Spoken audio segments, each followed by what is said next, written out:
a stranger in a strange land, a scientist pushing the limits of animal genetics, an island with inhabitants that aren't quite human. All this can only mean one thing. We're comparing the island of Dr. Moreau on this episode of Retro vs. Remake.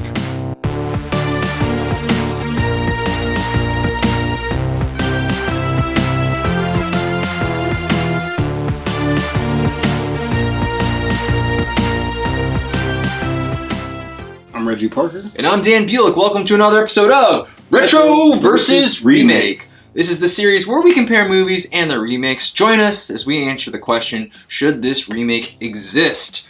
Today's episode is The Island of Dr. Moreau. Getting right into it. The Island of Dr. Moreau, made in 1977, starring Burt Lancaster, Michael York, Nigel Davenport, Barbara Carrera, Richard Basehart, and Nick Cravett. Directed by Don Taylor. Screenplay by Al Ramis and John Herman Shaner. Music by Lawrence Rothman. The Island of Dr. Moreau, 1996. Starring Marlon Brando, Val Kilmer, David Thewlis, Fairuza Balk, Ron Perlman, Dan Rigney, Tamura Morrison, Django Fett, and Mark Dacascos. You know, good old Iron Chef himself. Or is that Iron Chef? Is that the show he's on? The original show? I don't know. He's from Double Dragon. I know he's in Double Dragon, Mark Dacascos. Directed by John Frankenheimer, kinda. Also kinda directed by Richard Stanley, who did the screenplay along with Ron Hutchinson, and music by Gary Chang. Both films are based on the H.G. Wells novels of the same name. We should also mention that while these are the only films called The Island of Dr. Moreau, there have been other films adapted to the novel, so I'm just going to run through them really quick. We have L'Isle d'Épouvante, which is The Island of Terror, a French film that came out in 1913. It's actually a silent film. Then we have Die Insel der Verschönholenen. I don't think I said that right at all. It's a German silent adaptation. We have The Island of Lost Souls. That is the actual first American adaptation of The Island of Dr. Moreau, and that came out in 1932. And then we have Terror is a Man, which is actually a Filipino film, which I was surprised to find out as half Filipino myself. That came out in 1959. And then we have The Twilight People, which is a Filipino-American horror film, which came out in 1972. So I got to find out what my peoples find so fascinating about this film. Anyways, those are all the films that came before the 1977 version. So Reggie, what is your first experience with either film? Funny enough, my first experience with these films is this episode. Okay. I'm sure I've seen all kinds of pop culture references, like Brando in the Pope type chair. I think I've seen that reference before. But this is my first time actually sitting down and watching the 77 and the 96 film. Nice. I had also never seen the 1977 film. The first time was for this podcast. I didn't know who was in it, or that it was even that it was the second adaptation or American adaptation of the book. I had seen the 96 film in theaters. Wow. So I was 12, 11 maybe when that came out. What was that about? Why did I see that? Well, if you'll remember, in 1995, the year before, Val Kilmer was in a little film called Batman Forever. Right, so I was a huge Batman guy. I don't want to follow my Batman to their movies, Reggie. I followed him. The infamous nipple Batman. Yeah. Well, not as infamous as the later Batman, but he still had nipples on there, so all out. Fair enough. But yeah, so I'm a huge Val Kilmer fan because of Batman Forever, so let me go see this film. And let's hope I get Batman 2 is pretty much what I was hoping for. And oh boy, I was not ready for this film. I also have a strange fascination with Val Kilmer, whether it's like the Doc Holliday portrayal, the Batman stuff. He's good in Kiss Kiss Bang Bang. I'm surprised I haven't seen this because of my Val Kilmer obsession. Oh no, I'm a huge Val Kilmer fan in general. Like obviously Doc Holliday, that's everybody's go-to. Sure. But like I like even his earlier stuff, like his first feature film, Top Secret. Top Secret. An amazing comedy. Yeah. It's a spoof film, but it's so good. And then like another '80s classic that I love, Real Genius. I grew up on that. I was raised on Real Genius. I love that movie. Thunderheart, all kinds of Kilmer shit. So I'm still like a huge Val Kilmer fan in general. He's been playing like Mark Twain lately. Well, he had a Mark Twain play that he was gonna make into a film, and then he had the throat cancer, and that put the kibosh on pretty much everything. So I'm saying all this because the reason I picked this episode is I watched that Val Kilmer documentary on Amazon Prime. If you're a Val Kilmer fan, I definitely recommend checking that out. And this film was featured in that documentary prominently, so this is why I was like, we gotta do this one next. That's awesome. All right, so these are quite different films. Unfortunately, again, the protagonists, they just keep changing the name. It's different in the book from both films too, so that's great. And the endings are quite different, so this is a very brief synopsis. So here we go. What are these films about? Well, our protagonist is stranded on a lifeboat in the middle of the ocean. Just when it seems all hope is lost, he's found by a man called Montgomery and brought back to good health.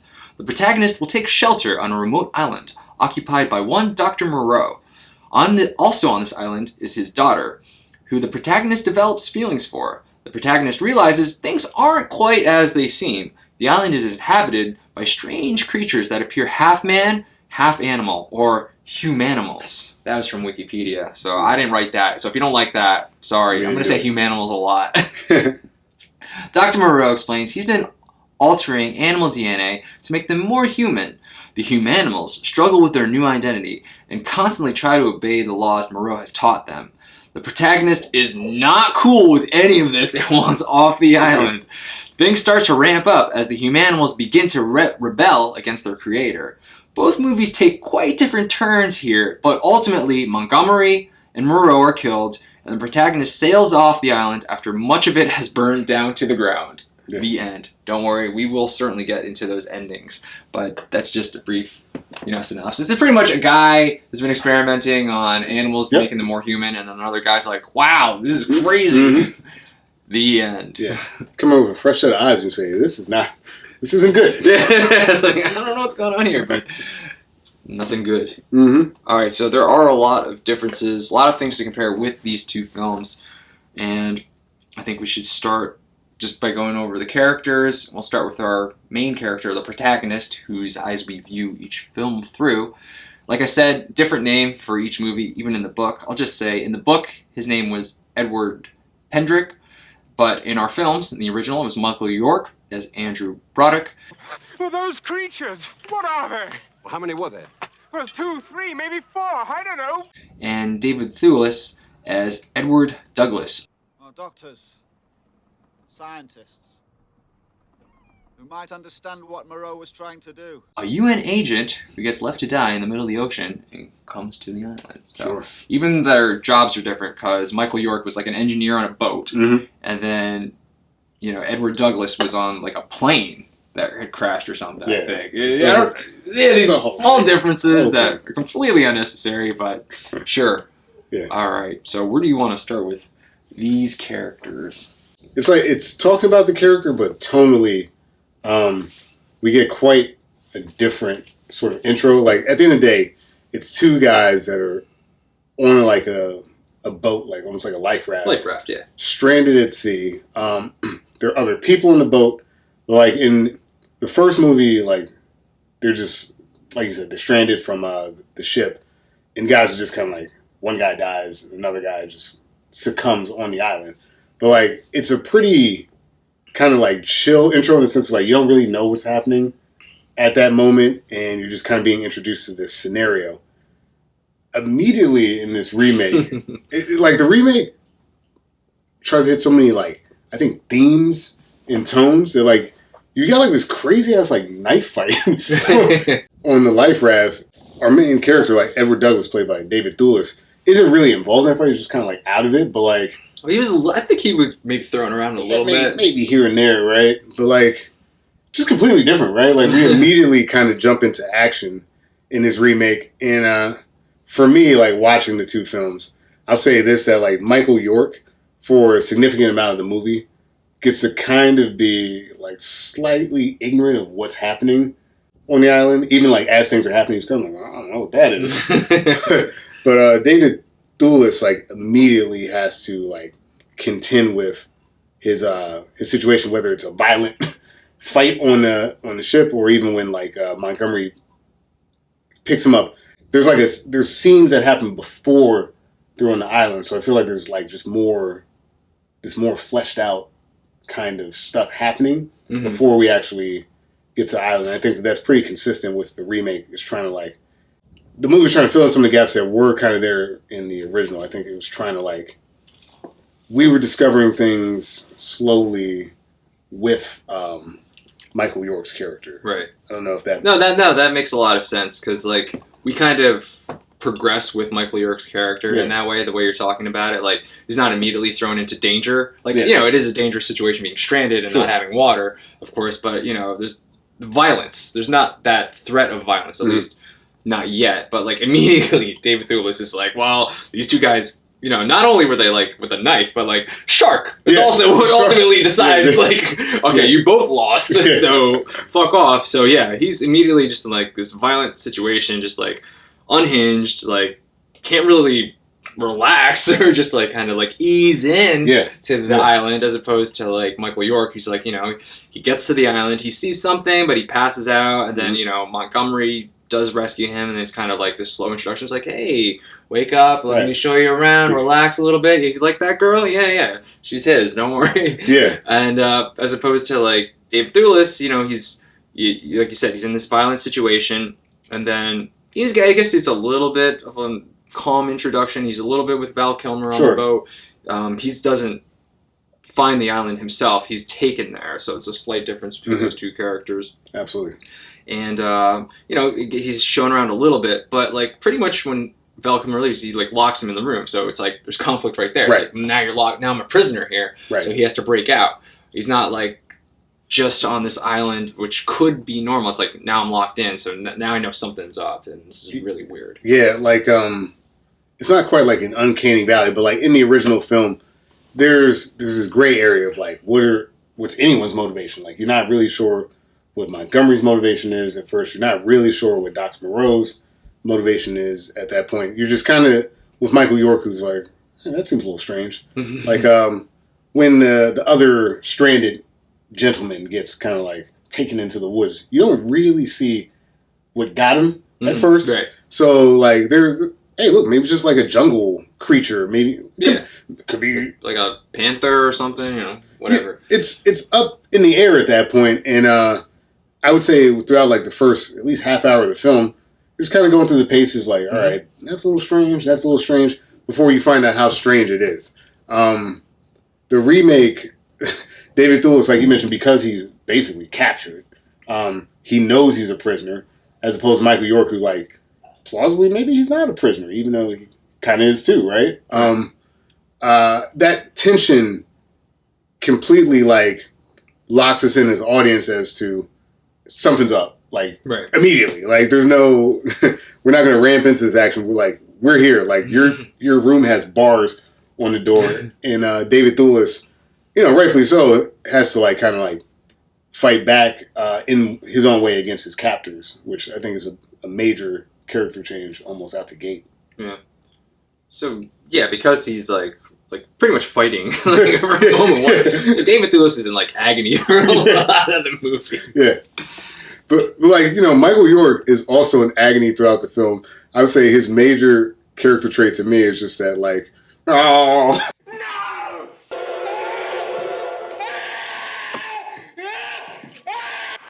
I forgot that. Get off me! Get off me! Get off me! Get off me! Oh no! What is it? Like he just everything he interacts with, he just has this like this almost like guttural, animalistic like moan. He's like, oh, just from scene to scene, and you know, you have that with like David Thewlis to an extent, but like there's more dialogue. there's more like actual like words that are given between characters. Like I mentioned, because they try to flesh out that motivation, we do get to see him play off of Montgomery more. We do get to see David Thewlis play off of Dr. Moreau a little bit more. Whereas like Michael York, because again, he almost embodies how we are as an audience, like not knowing what's going on. He's just like kind of observing things without really necessarily having a lot of verbal interactions with people early on. But that it picks up throughout the film. I would say that like there are character traits that come into play plot-wise, like some of the things that happen to these individual characters because they have two very different experiences on the island. So I'll say, I guess, just to kind of lead off, because you're right, you do have to talk about everything else that's happening. Michael York is, and we've done this before with like some of the older films, more of this like blank canvas. Like he does have his own sort of backstory and emotions, but it's kind of irrelevant. Versus like David Thewlis, who, because he is a prisoner, has to play off of people and has to like try to almost like assert his humanity early on. You get this very different portrayal early on, but as things progress, I think these two actors get to kind of even out a little bit more. But early on, David Thewlis, we get a lot out of him that we don't quite get from Michael York early on. He feels like more of an observer. Yeah, fair enough. All right, let's go on, because there's so many characters in these movies. Let's go on to the titular character, Dr. Moreau. We have very different portrayals here. We have Burt Lancaster in the original. One is to study nature, one must become as remorseless as nature. You should know that. And Marlon Brando. The Marlon Brando in the remake. Calm yourself, Mr. Douglas. Don't add more pain to their already diminished lives. Marlon Brando. Okay. Like I said, just incredibly different portrayals. Burt Lancaster, when you first meet him, just a lot more, kind of like a regular dude. Just a guy. Just a guy. He's very amicable. He's very hospitable to his new island guest. He's very approachable. Sure. And he's like, this is my island. I'll show you around a little bit. I'll tell you things. Just got to be careful. I'm a scientist, and you're a curious mind, and I like that. And, he doesn't come across as evil or like a villain at all. No. Early on in the film, he's just, like you say, he's so amicable that even as, like, villainous things kind of start happening, he's like, oh, that's a bear. It's like, I don't think that's a bear, dude. But, he, again, like, there isn't this overt, clear prisoner's kind of dilemma, right? Like, he's just kind of showing around. He's like, yeah, this is my island. Like, don't go over here. But, like you said, more for your safety than I have a nefarious plot. For much of the film, Burt Lancaster gets to occupy a space of, maybe he's a little outside the box, but he's still a respectable kind of scientist until he's not, in the film. So, like, he gets a lot more benefit of doubt and leeway because it's just like, hey, man, like, a science guy, like, he's a credible figure in the film, and that allows us to kind of start seeing some things without immediately being like, goo. It takes a little bit of time for that to happen. Yeah, he's very unassuming. He dresses in almost like this all in white, like Mark Twain. He got this like Jurassic Park hat on the whole time. And yeah, like I said, there's no malice in what he does. It doesn't seem like he has like an agenda that's gonna affect our protagonist in a negative way. Until he eventually does. So there is a turn for that character, but our first introduction to him, you just think, okay, so this is his island, and he's very transparent to our protagonist. He's not really holding anything back that he asks. He's holding certain things back at this point, but he'll still just be straightforward with the protagonist, which is very different from Marlon Brando's, who doesn't even talk to Douglas when he first arrives. He doesn't see him until well after he's tried to break out. Right. What's interesting from what I understand is that Lancaster, at least his appearance, is a lot kind of like how Moreau's described in the book. Okay. Which kind of makes sense, right? Like, I think it allows that sort of horror element to creep in. Right. It's very gray with that character. It's like, is he good? Is he bad? It's his island. Is it a good island? Is it a bad island? Who knows?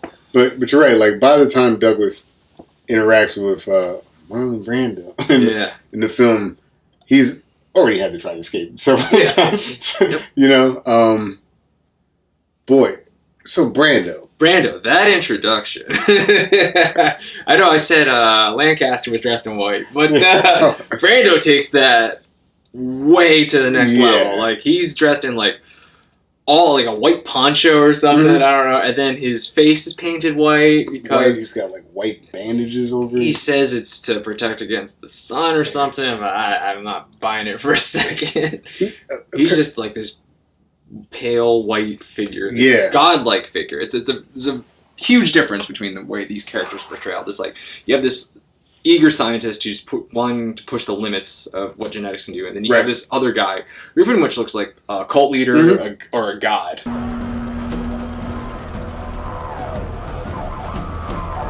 Yeah, because like even when he has like his like electronics that he uses to control humanimals and stuff like that, it is almost like a religious pendant, the way he wears it. You know, he comes in, apparently this was Brando's idea. He wanted to kind of look like the Pope.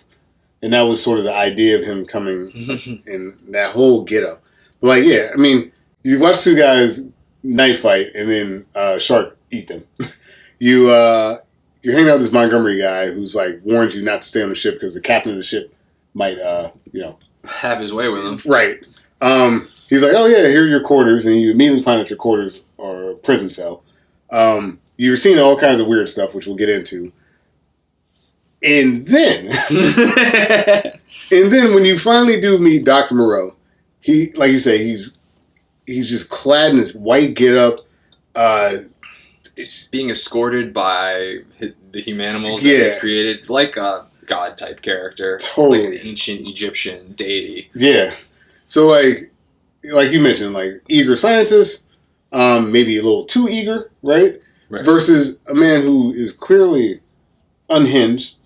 Who reveres himself as, like you said, a godlike figure, who has created this crazy scenario where, like, man and beasts in many ways, like, bow down to him, and he's just on such a high pedestal, and like just unrecognizable as a normal human being. Like, this guy is out there. Yeah, I mean, it's very similar to his character in Apocalypse Now. It is. The Kurtz character. You know, just this whole tribe of people worshiping him, and then in this jungle-like setting, it's almost like the exact same thing from Apocalypse Face Now. paint. Yeah. It's just such a like jarring, like striking image. Yeah. And like you said, like Moreau, Burt Lancaster throughout the film, kind of, he has like that kind of like old school British, like you said, almost safari, imperialist type outfit throughout the film. Brando is serving you looks. Yeah. Every costume's crazier than the last. And, it's nuts as shit, but it is so memorable. It really is. I can't forget that. It was a decision, and you know what? Because it kind of works. It's weird. It's so bizarre, but it's like, yeah, that kind of works. It makes sense, and I'm remembering it. It's just so outlandish and over the top. And if you're gonna make a series of laws to try to like control these like disfigured beast men that you've created, like, yeah, of course his thought is like, I'm the Pope or whatever, and for him to kind of be doing all this horrific stuff and then kind of shivers like, ooh, you're killing things, like. But meanwhile, he's in like a sarong playing the piano with a little dude dressed like him, like the original Mini-Me. it was so bizarre. Yeah, and like it's weird to say this, but like because of the outfits I saw before, when he had a bucket on his head and they just poured like water into it, I was like, oh yeah, that makes sense. I was like, yeah, because when you go crazy, slightly crazy seems normal. I think that. Yes, my caloric inverter is empty. Would you fill it, please? Yes, that's much better. We'll talk about kind of some of the production of the film itself, but like, when you're so over the top, like, I just kind of went with it. I was like, yeah, that's what Dr. Moreau does. Like I said, I had seen the remake before I saw the original. It was just the Lancaster is just so earnest compared to what I got with Brando. So it's just like, this is a weird portrayal. Like, I thought the held back, the not over the top version was weird. Like, I'm expecting this guy to act like a god, but it's just that Brando performance is weird as fuck. But man, I liked it. It worked. No, I agree, because like there were times in the first film where because of some ambiguity, I was like, they're not giving me much to work with yet. Right. It ramps up for sure, but like Lancaster is so kind of chill. I'm like, this is a chill situation. Brando, I'm just like, what the fuck? Right. Like, it's like you can't look away. Every time he's on screen, you're just like, what the fuck is happening? What am I looking at? This is such a weird decision, but man, it works because I could not look away. Yeah. I wasn't bored when he was on the screen. No, for sure. It's impossible. Maybe some people, I don't know, if you lived a crazy life, like it was impossible to not be compelled by whatever it was Brando was doing. And like, it doesn't have to quite make sense if it's compelling. Like I wanted to know what was going on. Right, yeah. And there was a man named George Gershwin who played this.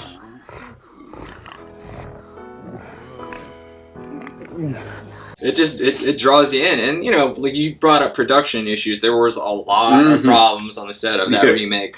Brando, he's not a team player at this point in his career. A lot of problems. There was a lot of rewrites in the script too. We had mentioned that the directors had changed hands.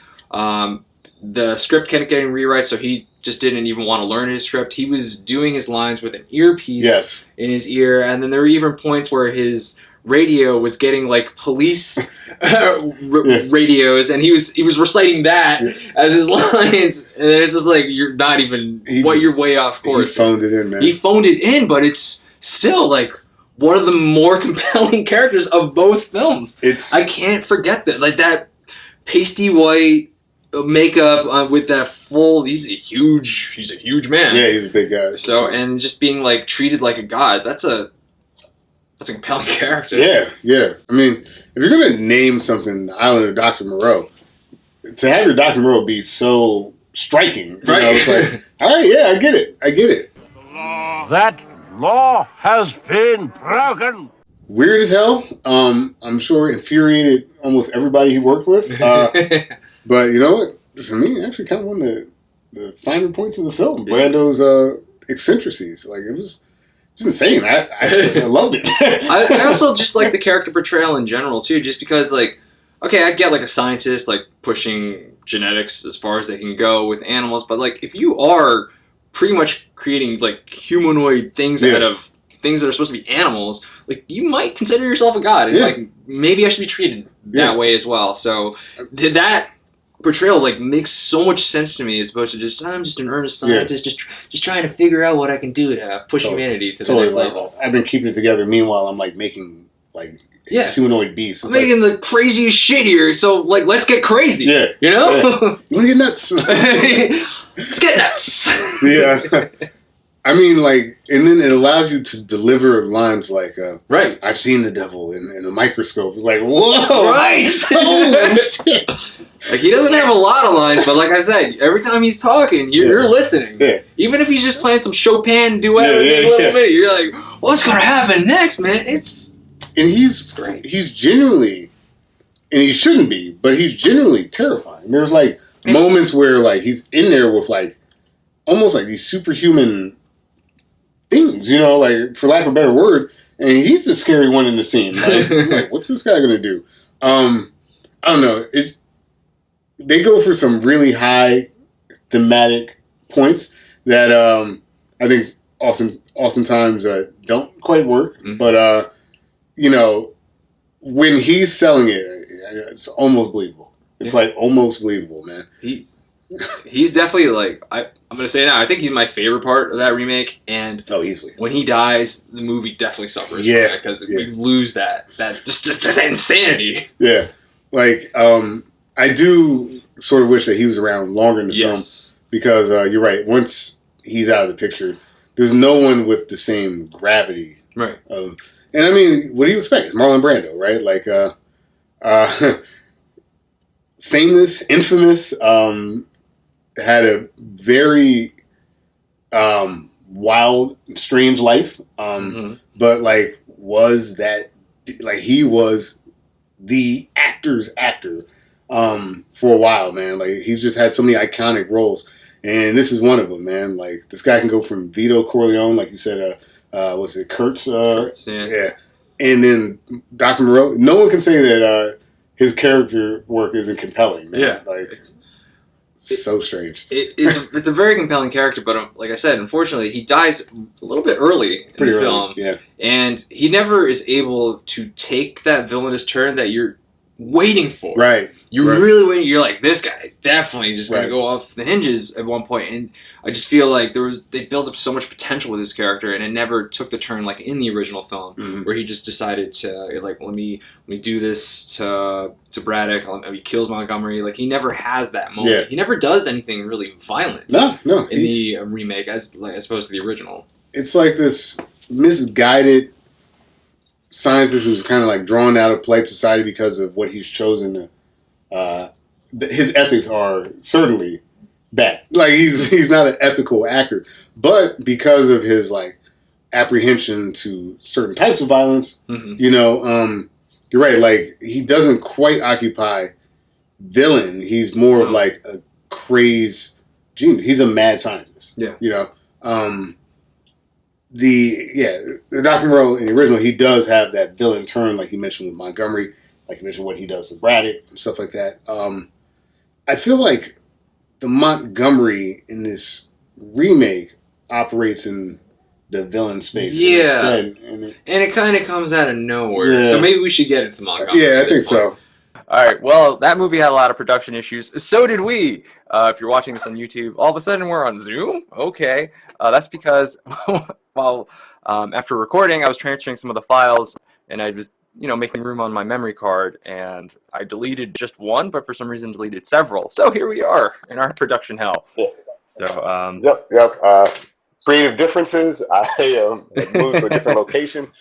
I refused to come out of my house until Reggie came out of his. That's why we're on Zoom. I refuse to leave my house until you leave your house. So, it's a cursed movie. You might as well have a cursed episode. Yeah, well said. All right, so in our discussion, we just talked about Dr. Moreau, so we're going to continue on to another character who's pretty important, and that is sort of his right-hand man. That's Montgomery, portrayed by Nigel Davenport in the original. Don't worry, Braddock. You'll get over it just like I did. Tend to the horses, Mr. Montgomery. And Val Kilmer in the remake. Christ, he pulled it out. What? His implant. He pulled out his implant. They all have implants. It's how we shock them into submission. He's a former neurosurgeon who is a vet and enforcer on Dr. Moreau's island. All right. I think we should start with the original because he's a little simpler to define. Yeah. So one of the things that jumped out to me with Montgomery in the first film, as played by Nigel Davenport, is that his motivation's kind of unclear, right? Like it's very ambiguous early on whether he's like a good guy, a bad guy. We know he likes to drink. That's about all we know. But he holds a similar spot where he's kind of explaining to our sort of protagonist a few of the ways things work on the island, but he's much more of a blank slate in the original film as opposed to what we get in the remake. Yeah, he's definitely a blank slate because every time he's asked a question by our protagonist, he just keeps saying, don't ask me, man. You ask Moreau. You want to know anything? Ask him. You want to drink? You come see me. So that's why that's all we know about him is his tenacity for drinking. But yeah, I like that kind of portrayal because you really do think like, oh, he's kind of a bad guy, kind of in the same vein as Moreau. But then we do learn near his end that he actually does have like a code or a line that shouldn't be crossed.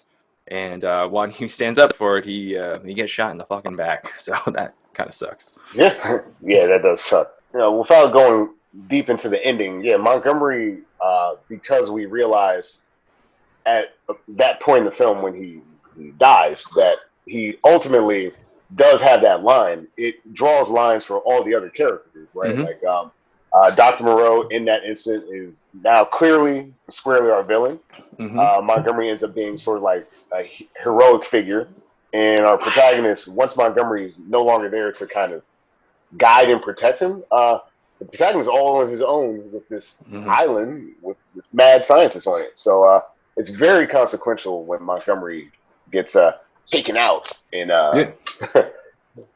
with the lab gun. I didn't know. Yes, well, I guess yeah, if you're lab doing gun. genetic experiments, you need right a next lab to the gun. beakers. Yeah.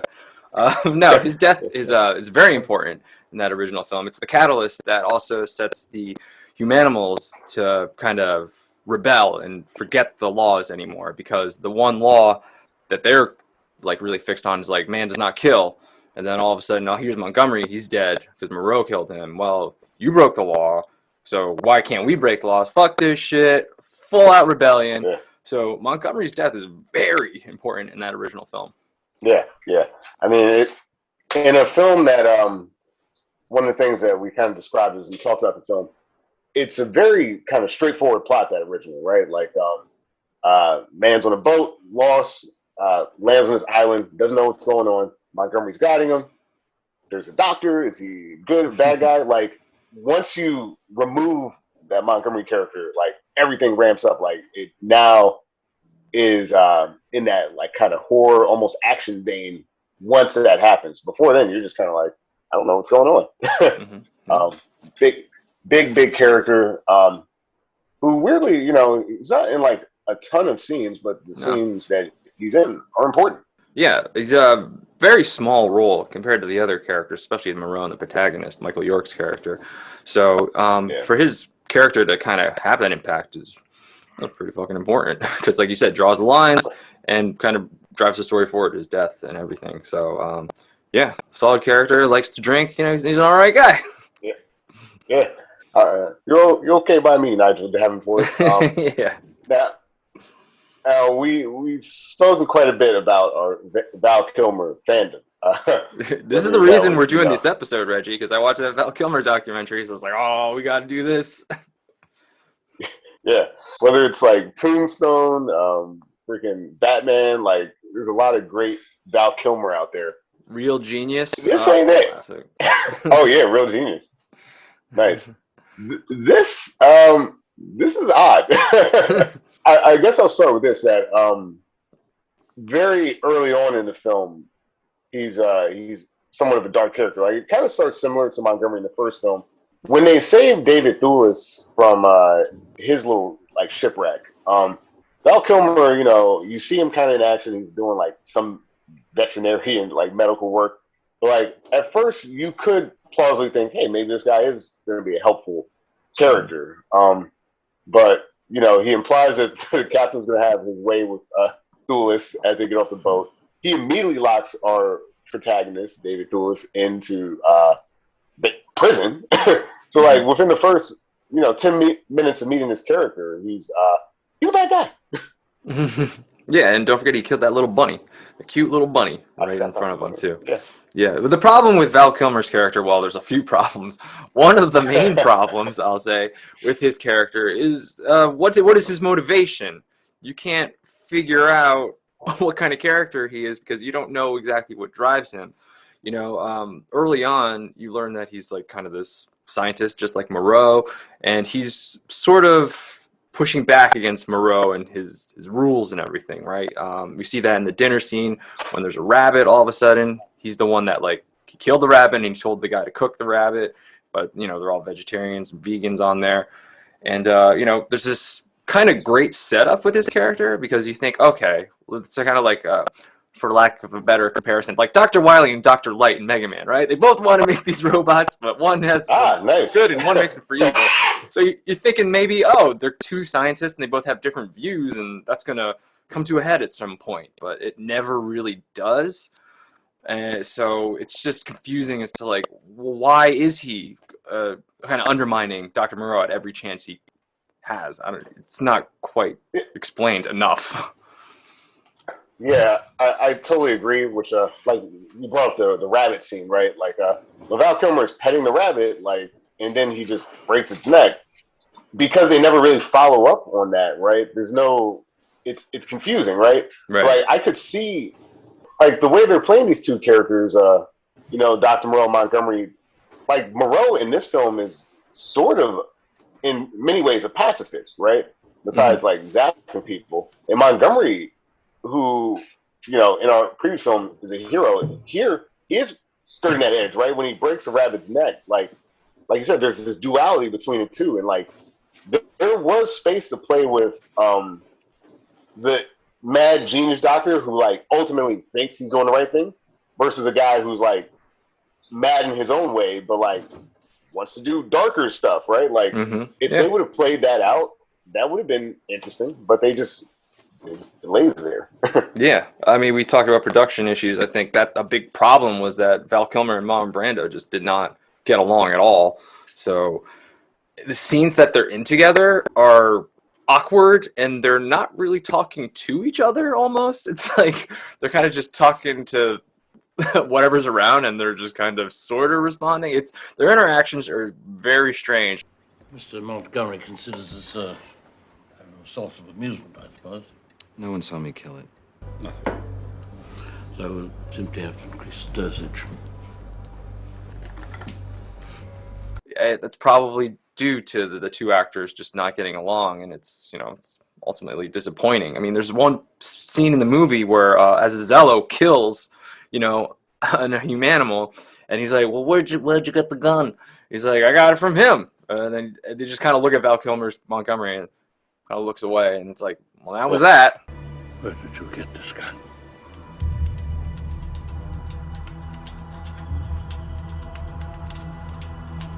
There's not going to be any there's not any consequences to that action. It's like, what's happening here? All right, let's dig into this. There's something happening here, but we just completely ignore it.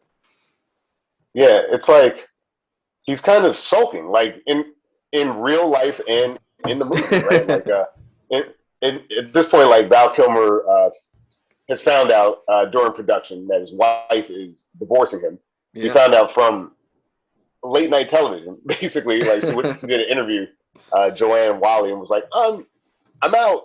And he tried to get out of the film, and instead of leaving the film because he couldn't because of the contract, he just stays and he gives this strange performance. Like you said, when he has the gun, he's like, he did it. He's just like, eh. Yeah. It's like that's it. Yeah, that's the whole scene. It's like, what? Yeah, Val was apparently like a nightmare on production. John Frankenheimer, the director, took over. Like, did not get along with him at all. Like, famous last line is, "Get that asshole off my set." When he was done, it's like, I will never work with Val Kilmer again.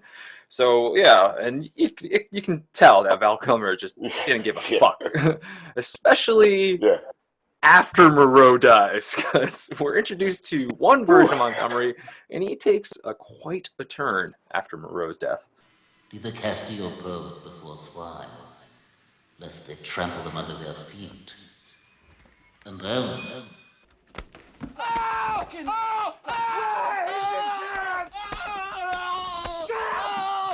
Yeah, there's implication throughout the film. The last time we were recording this, I came up with the term orgiastic or orgiastic. Orgiastic, yes. Yeah. Yeah, which you rightfully said is not a word.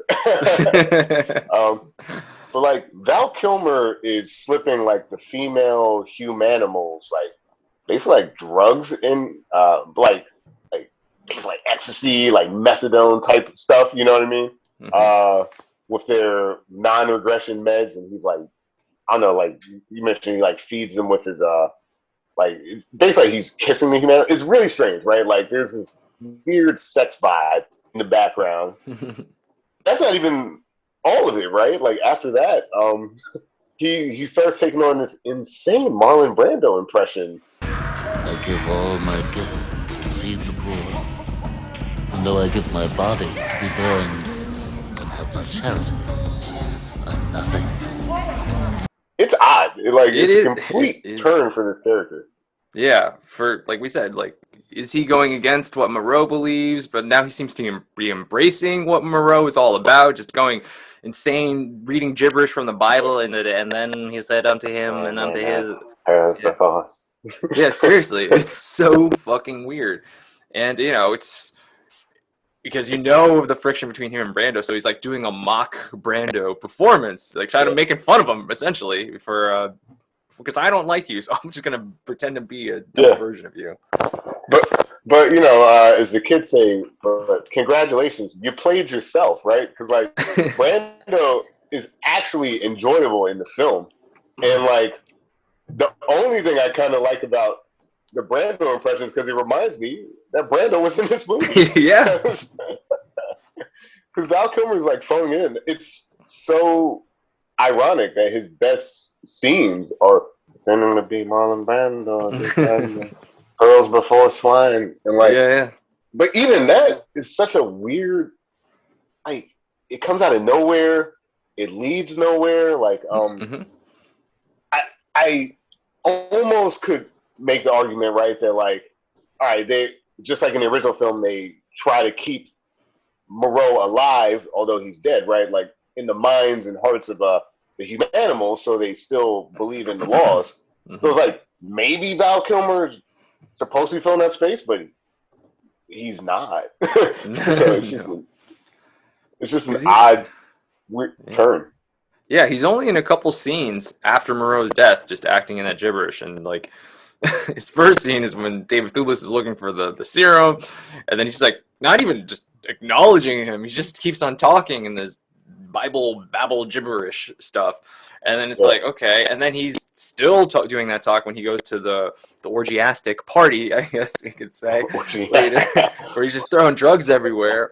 And he's still just talking this nonsense. So again, it's like, is it to maintain those laws? Well, we don't know because he's not really enforcing them. He's just talking gibberish. And it's not really understandable. Like his whole thing is like, we should just be humans and animals and drugs and fuck. It's like, if he said something like that, at least I'd understand it. But he's just like drugs and pearls before swine, drugs, pearls before swine. It's just, it's so confusing. And then, like I said, the other Montgomery has an unceremonious death. This one really does, because like, fucking, what was the point? Why did we follow his journey at all after Moreau's death if it just led to this random death? It was really bizarre, ultimately pointless, but very memorable because it was so bizarre.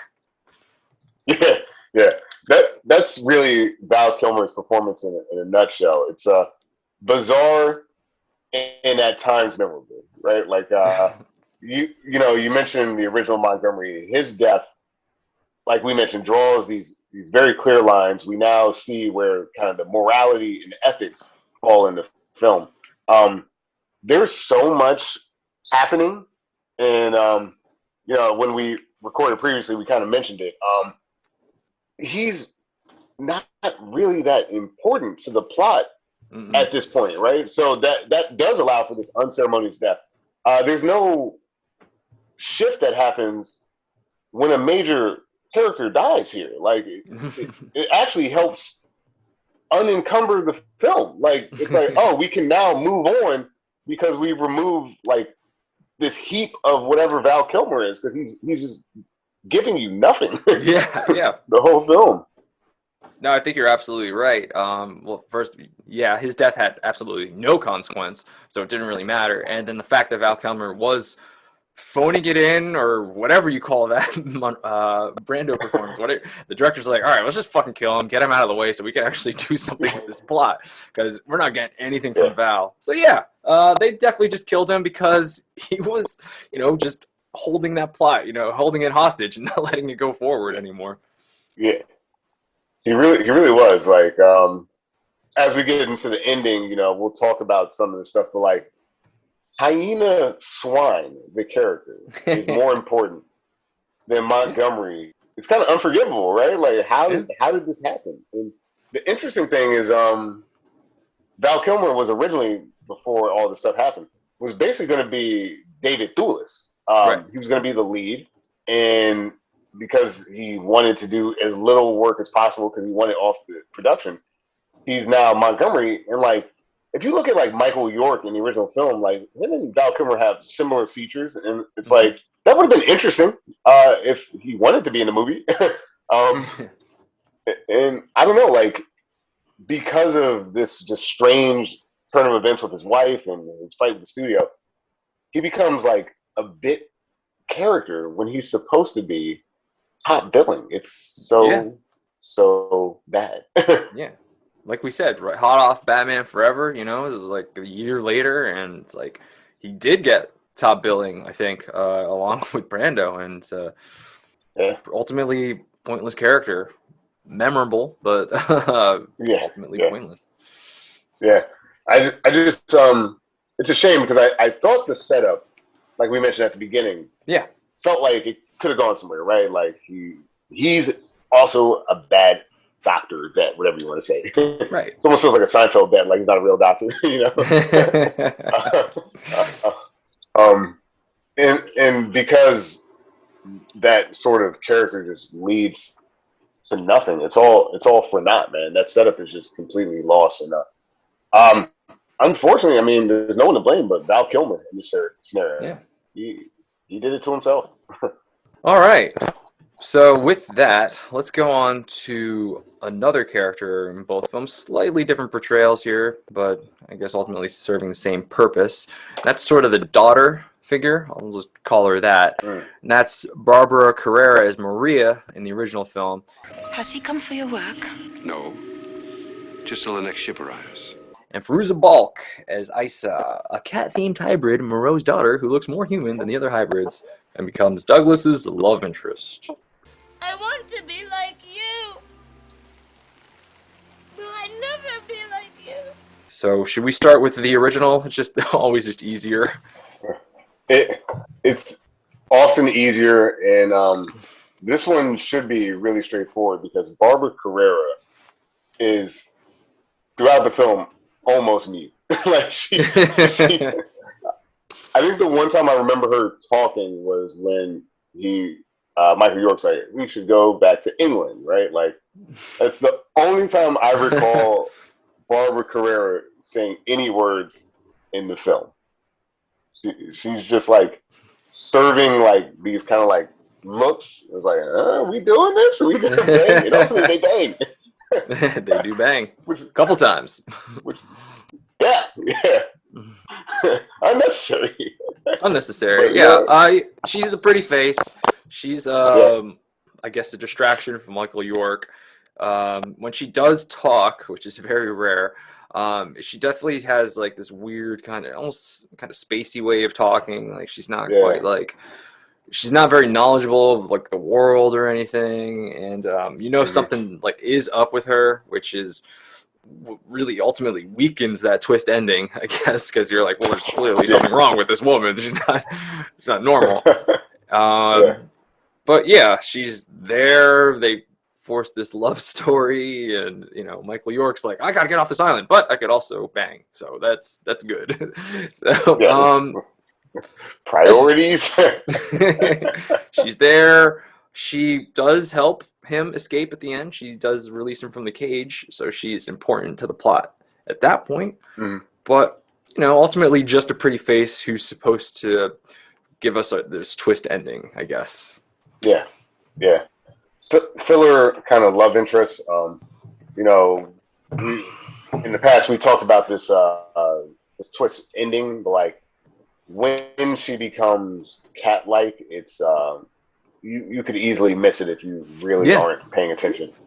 Yeah, I'm watching this thing. It's an SD on my HD TV, so it's very pixelated. And like, it looked like, I'm like, her eyes and teeth look a little different, but could she just be crying and that's her eyeliner running? Like, I wasn't sure. I had to go to Wikipedia just to confirm that, yes, she in fact was reverting into like a cat. So yeah, it is definitely a blink if you miss it, because it would have been a lot stronger if we had seen Michael York's reaction to her. Like, oh no, she's a cat. No, I did it with an animal. I am an animal. That over the top Michael York reaction. I needed that. Michael York made it much better. Good. He was so dramatic in the film. Like, that would have been cool to see his reaction. Oh, why? Like that. I brought up like last time. Like, there's a Kanye West music video called Fade, and it has her name's like Tiana Taylor in it, and like in the music video at the end of it, her and like her husband's in the music video too, turn into like cat people, and it's a really cool effect. And it's like, if you're gonna do it, like you gotta go full Kanye. You gotta like really make someone a cat. And here it's just like eyes were kind of had the thing, and the teeth were a little bit longer, but it was like, bro, you show me humanimals the whole film, right? Like full on makeup, and then you're just like, man, make the teeth kind of pointy. It's like, really? Yeah, that would have been such a cool reveal, and it's just not there. But you know, for a character that doesn't do much, Barbara Carrera, she fine, she does her job, but like she's not. They don't give her a lot to do. Let's put it that way. No. Yeah, and like you mentioned, look pretty. Yeah, and she falls in love with Michael York so easily for like no reason other than they're both young and attractive. So of course they're gonna bang. Yeah. Well, you know, if you're on a deserted island with just man beasts, maybe Michael York's the move, man. Which I guess then takes us into the remake, which takes a bit of a different turn with Fairuza Balk's Isa, yeah. I was a little nervous at the beginning that they were going the same direction with the lack of speaking, because she's just kind of doing like this weird, like exotic, I guess, dance. Orgiastic dance, would you call it? Orgy-tastic. Astic-tastic, it doesn't matter. Just make it hot.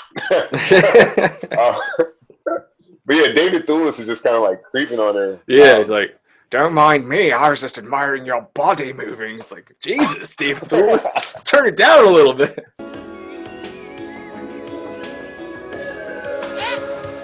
I'm sorry. It's all right. Yeah, dude. Like, hey, bro, chill, man. Someone get this guy like a bucket of ice, you know, like Brando. But you one that goes around his waist, though. So yeah. Oh man, we're rewriting the film again. But yeah, Fairuza Balk, at least she talks. Yes. And she kind of has an arc. Kinda. She has a conflict. Right? She has a conflict. She does, because they introduce characters that we'll talk about, like these like other siblings. Like in the original film, it's just Maria, Barbara Carrera's character, that like is kind of human-like. Isa Carrera, because we see the other siblings, I guess, or Moreau's children, they look like freaking, animals that happen to be kind of human. She's just kind of chilling, being like, I look normal. And that is her conflict, though, that like she doesn't quite fit into the human world, and she doesn't quite fit into this like animal hybrid beast kind of world.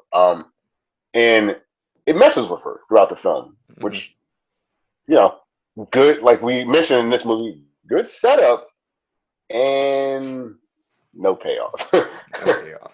No, not at all. She does have a scene with Brando, though, which kind of dives deeper into this conflict that she's having. She's like, I want to be human. I'm going to be like you. She wants to be human. She likes it. And then, he's like, you want to look like me? You don't want to look like me? Let's put more ice in my bucket. Look at how they massacred my boy. Look at how they massacred my cat. My boy. My boy cat thing. Yeah. Fantastic. That's actually like, in a movie with a lot of bad scenes, it's actually a decent scene. Like when Brando's like, I know you want to like be like me, but like don't, because you say that both ways, right? Like, yeah, I'm an old, like less attractive man, but also like, yeah, actually don't be like me. I'm like doing genetic experiments, and I'm like long ago lost my humanity. So I'm giving the movie more credit than it deserves with that interpretation. But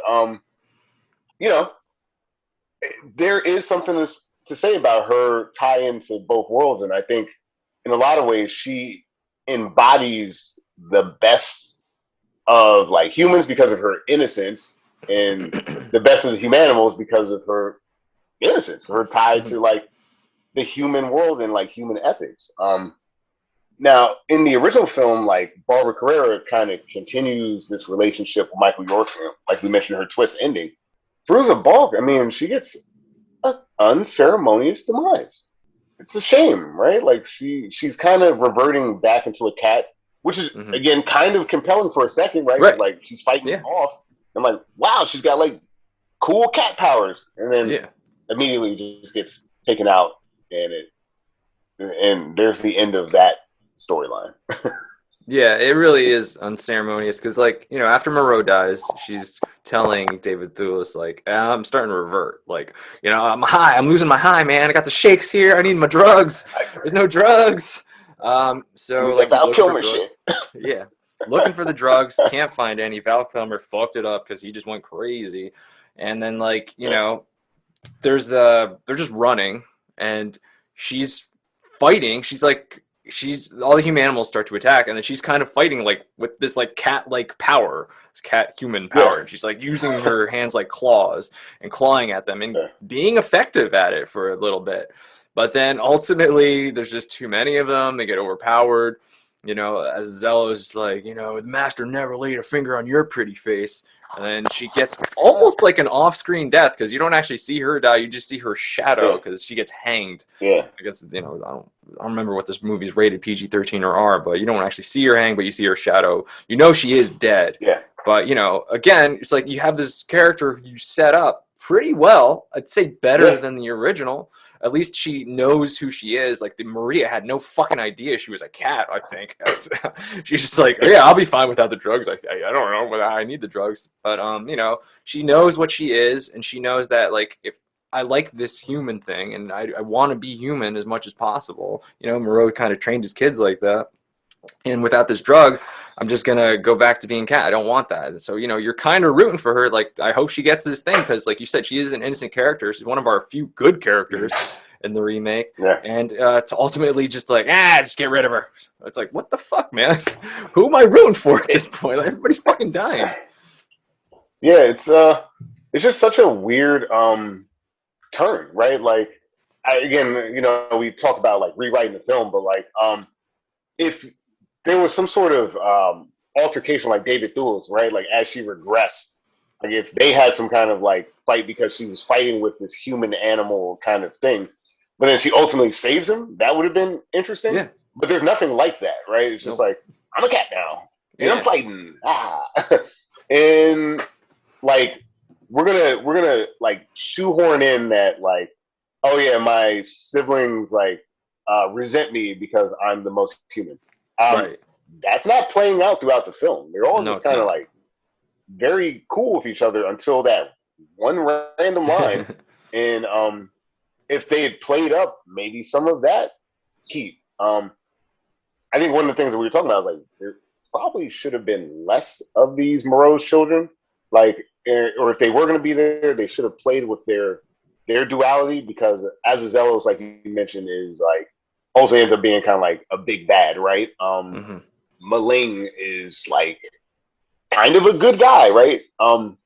She's just like almost filler, and it's just like, dude, somebody's got to, you know, push up against someone else. Like, there's got to be like a conflict or something, and then just kind of like introduce it in 5 seconds and then kill the character off.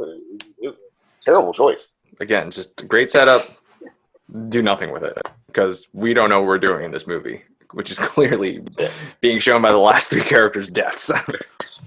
Yeah, it's like a roller coaster. You're like, and it just goes flat. Yeah, you know? Yeah. Like, and now we're just gonna cruise. Just got to fill up that 90 minutes.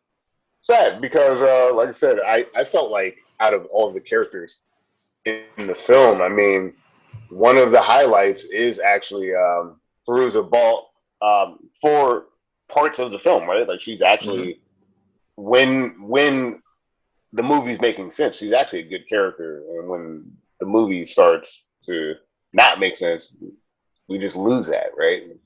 Shame.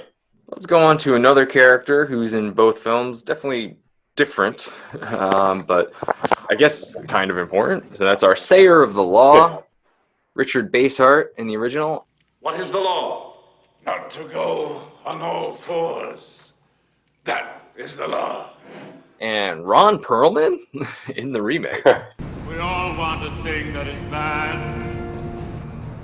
To walk on all fours. Blink and you miss. You have no idea Ron Perlman. Yeah, I didn't know until you mentioned it. Like, I didn't check the IMDb. So yeah, the Sayer of the Law in the original film, kind of an important character. We talk about like kind of the duality with these mammals, and like, you know, they're in conflict all the time. Do I give in to my animal instincts, or do I kind of follow these new laws by the father? Kind of a nature versus nurture discussion here. And he's sort of the enforcer of man's laws. You know, a man does not walk on all fours. A man does not drink water from the river with his mouth. A man does not kill, which we had brought up with Montgomery before. So he's constantly saying these laws, and then when Montgomery does get killed, he sort of leads the charge to be like, wait a minute, he's not following the laws. We're not following the laws. Let's fucking destroy everything. We have killed. We have broken the law. No more law. So he's very important. Yeah, just give in. But, talk about unceremonious deaths, because they do free the animals, and he kind of is like, oh, fuck, what do we do? And he kind of dies of stupid death. Puma.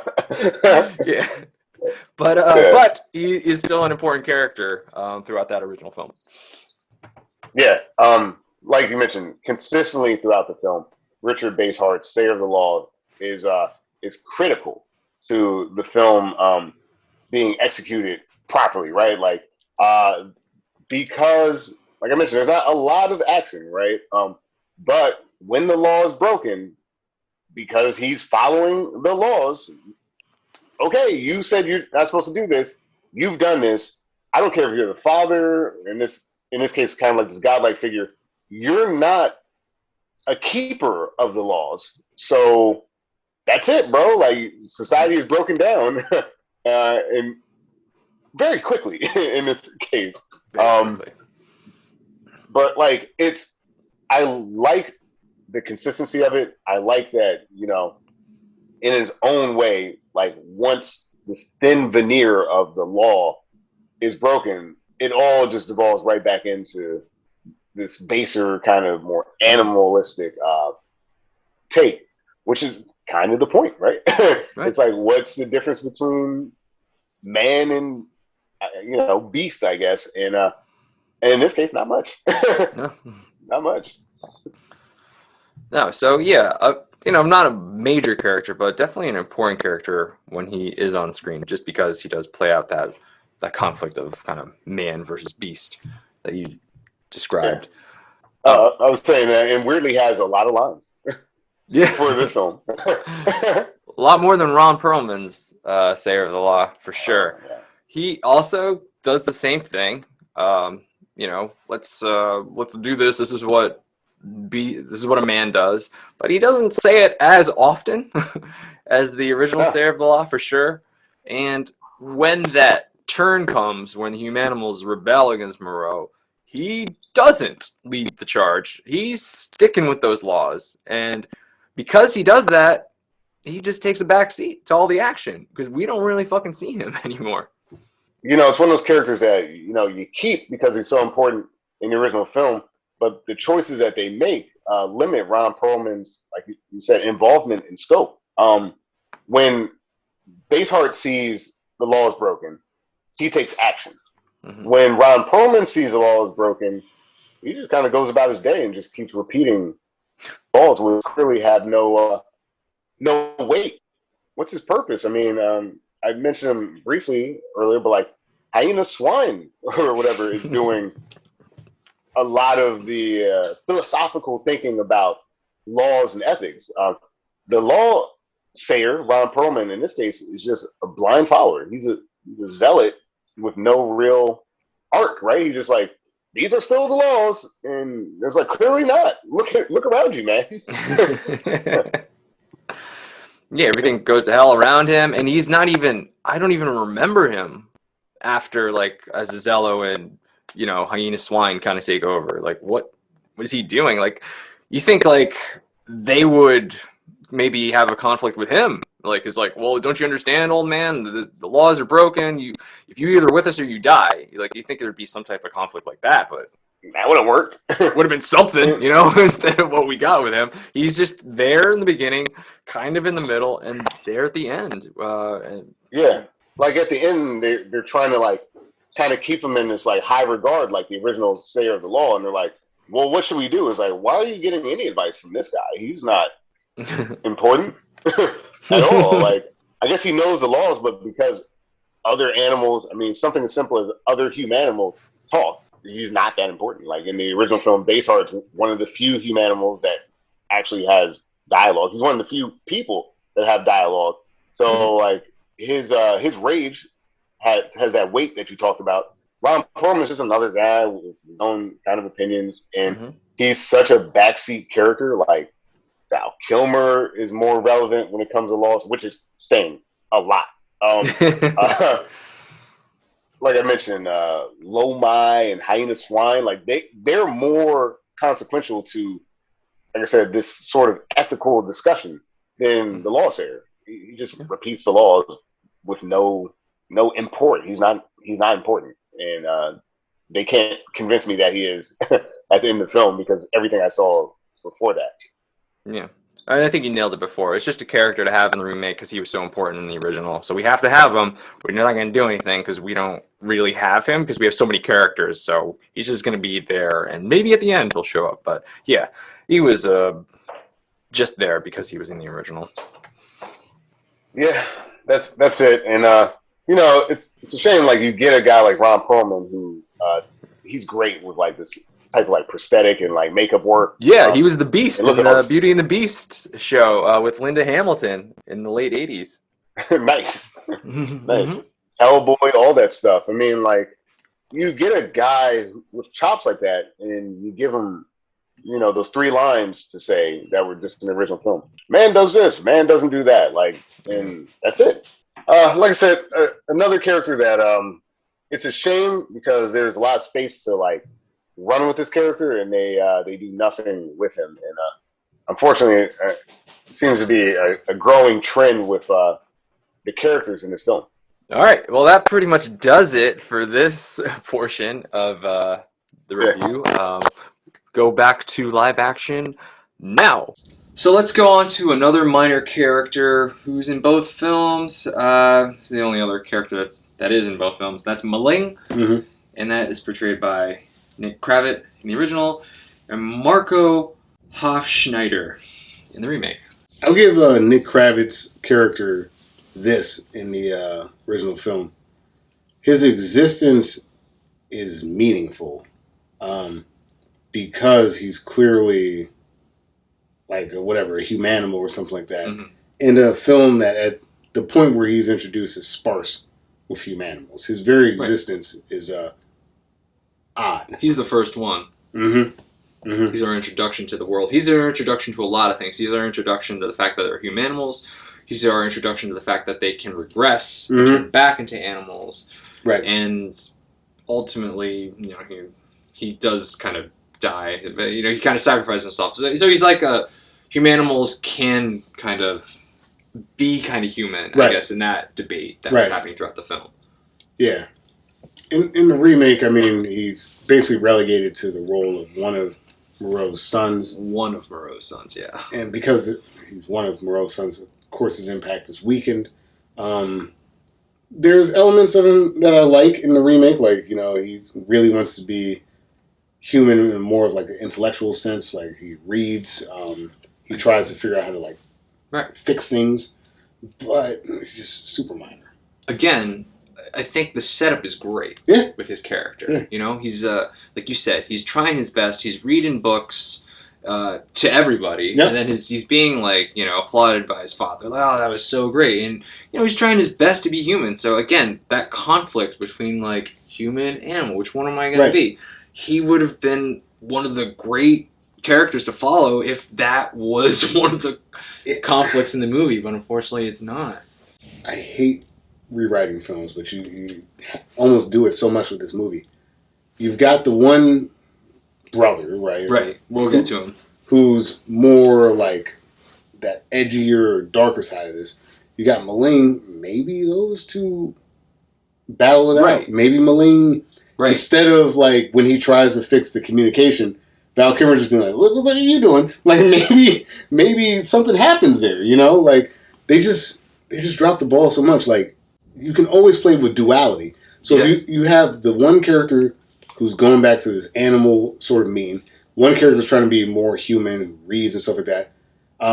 Sure, he may not be able to beat his brother in physical combat, but maybe there's something mentally, something man-like that he does that helps move the story along, and that doesn't. It's not there. Oh, it's not there. He's just some guy in this movie, and like at least in the original, like you said, look at how much Maling does for us as an audience, and for the protagonist. Like he introduces so many elements, and for him to take this back seat is kind of a shame because they just introduce so many characters that don't need to be there. Yeah, I like his setup, like I said, but they almost have that kind of face off at the end, but they never really kind of follow through because the brother gets killed by I guess our main villain in the remake. Right. So they never get to have that face off. Instead, he kind of faces off the hyena. And yeah, it is definitely a missed opportunity because you have two sons, and like what an interesting dynamic just having two sons like raised by the father. One's going to follow the father's law, and one's going to disobey. Which one's going to win in the end? What a compelling dynamic that would have been. Boy, that would have been great. It's almost like we gotta stop rewriting these movies. I'm sitting there, and I wasn't thinking about it when I was watching the movie, right? Because there's so much other things distracting me. But as we're talking about it, I'm like, well, look at this guy who's over here doing stuff to ultimately do nothing. Unfortunately, that happens quite a bit in this remake. So hate to move on from Maling, but he's so unimportant. Yeah. So let's get to the other characters. It's mostly the remake because there are a lot more humanimals in the remake than there are in the original. I'd say like maybe a baker's dozen in that original film as opposed to like you got kind of like a society going on in the remake. Like I said, I appreciate the upgrade from caves to like at least something that looks like a village or a tribe. That was cool. Anyways, so let's get to our other characters in the remake. Kind of an important one that we barely touched upon is Daniel Rigney is the hyena/swine. If there's no more pain,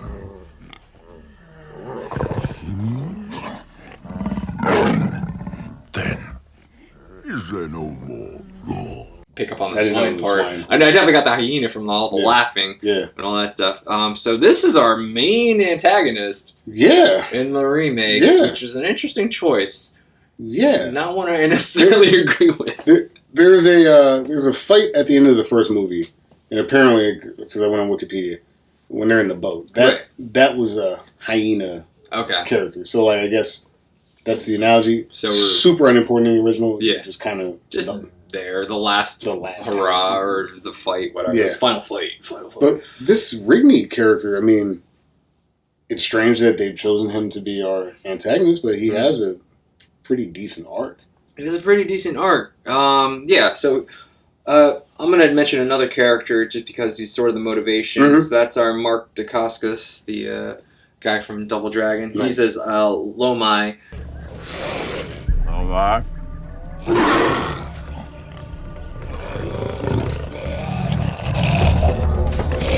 And it's Lomai's death that kind of sets hyena off. Right. And like we said, it's not Moreau that administers the death, but it's actually another character, and that's Tamora Morrison as Azazello. I'm sorry, Father.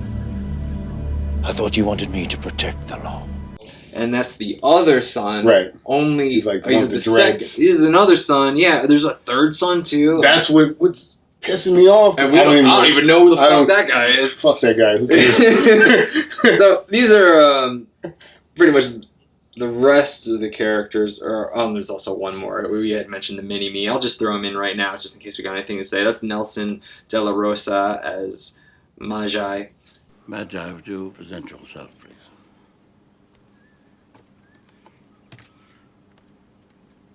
The mini Moreau. I'm just throwing him in there.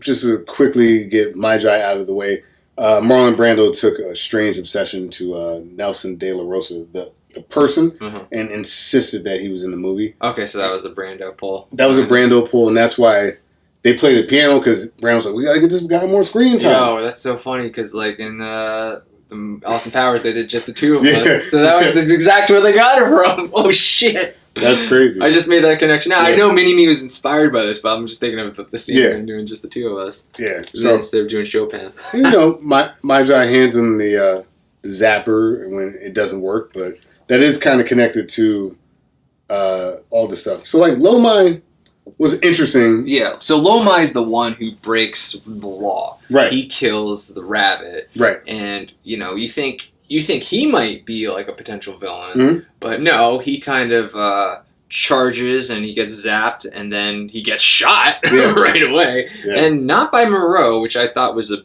terrible choice. Big miss. I feel like he should have been, if he's the god of these humanimals, that he should be the one, you know, enforcing the law. Right. Instead, you know, Azazello kills him, and then Moreau's like, "Why'd you do that?" And it's like, "No, you should do it because this is your turn to villainy, man." I think they thought they wrote themselves in a corner because in the original film, when Moreau kills, that was the impetus. But like, because they broke so many other rules, kind of like it didn't, like it would have been perfectly fine. Yeah, and you're barely using the laws at all in the remake, so I don't even think it would have mattered. You know, you could just put a kibosh on the whole laws thing, because the laws here like barely did shit. Yeah, and then like Azazello really never progresses to the point where it makes sense for him to be the one that took that shot.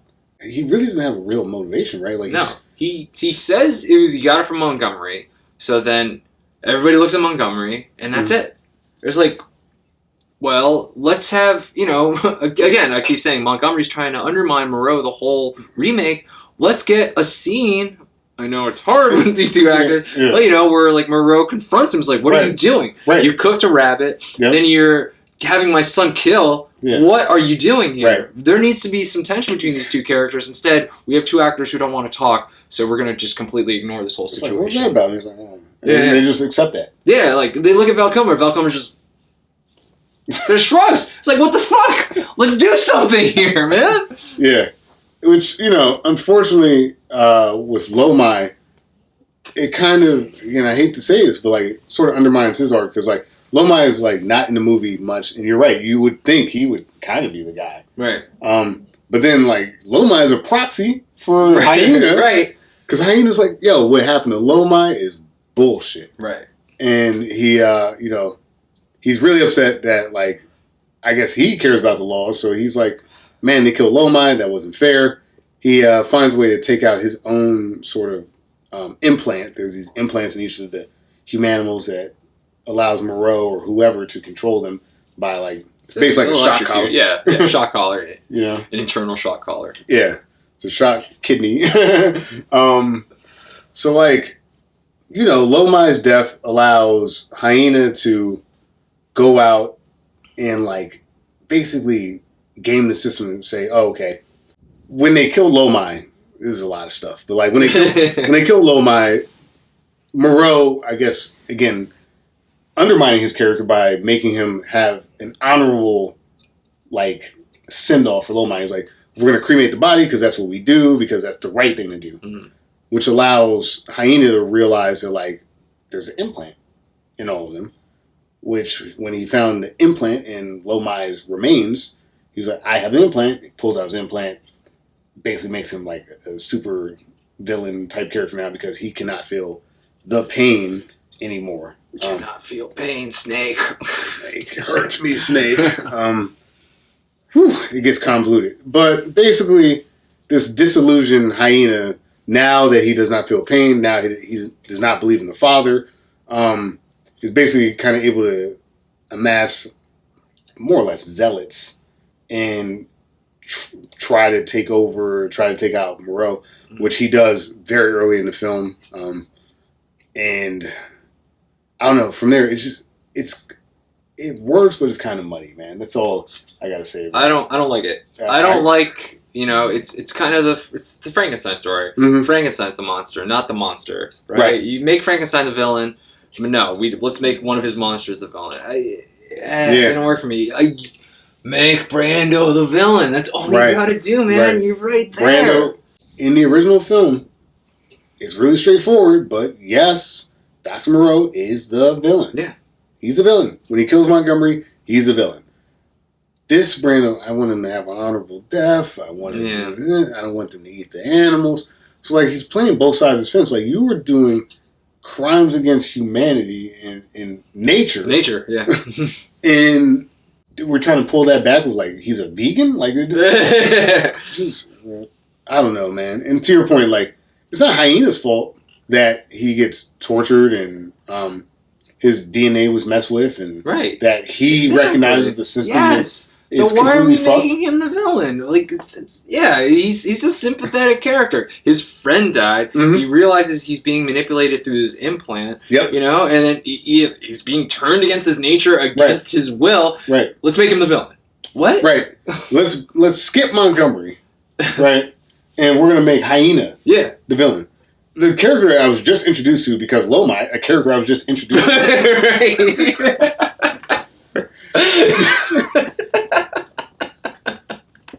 God.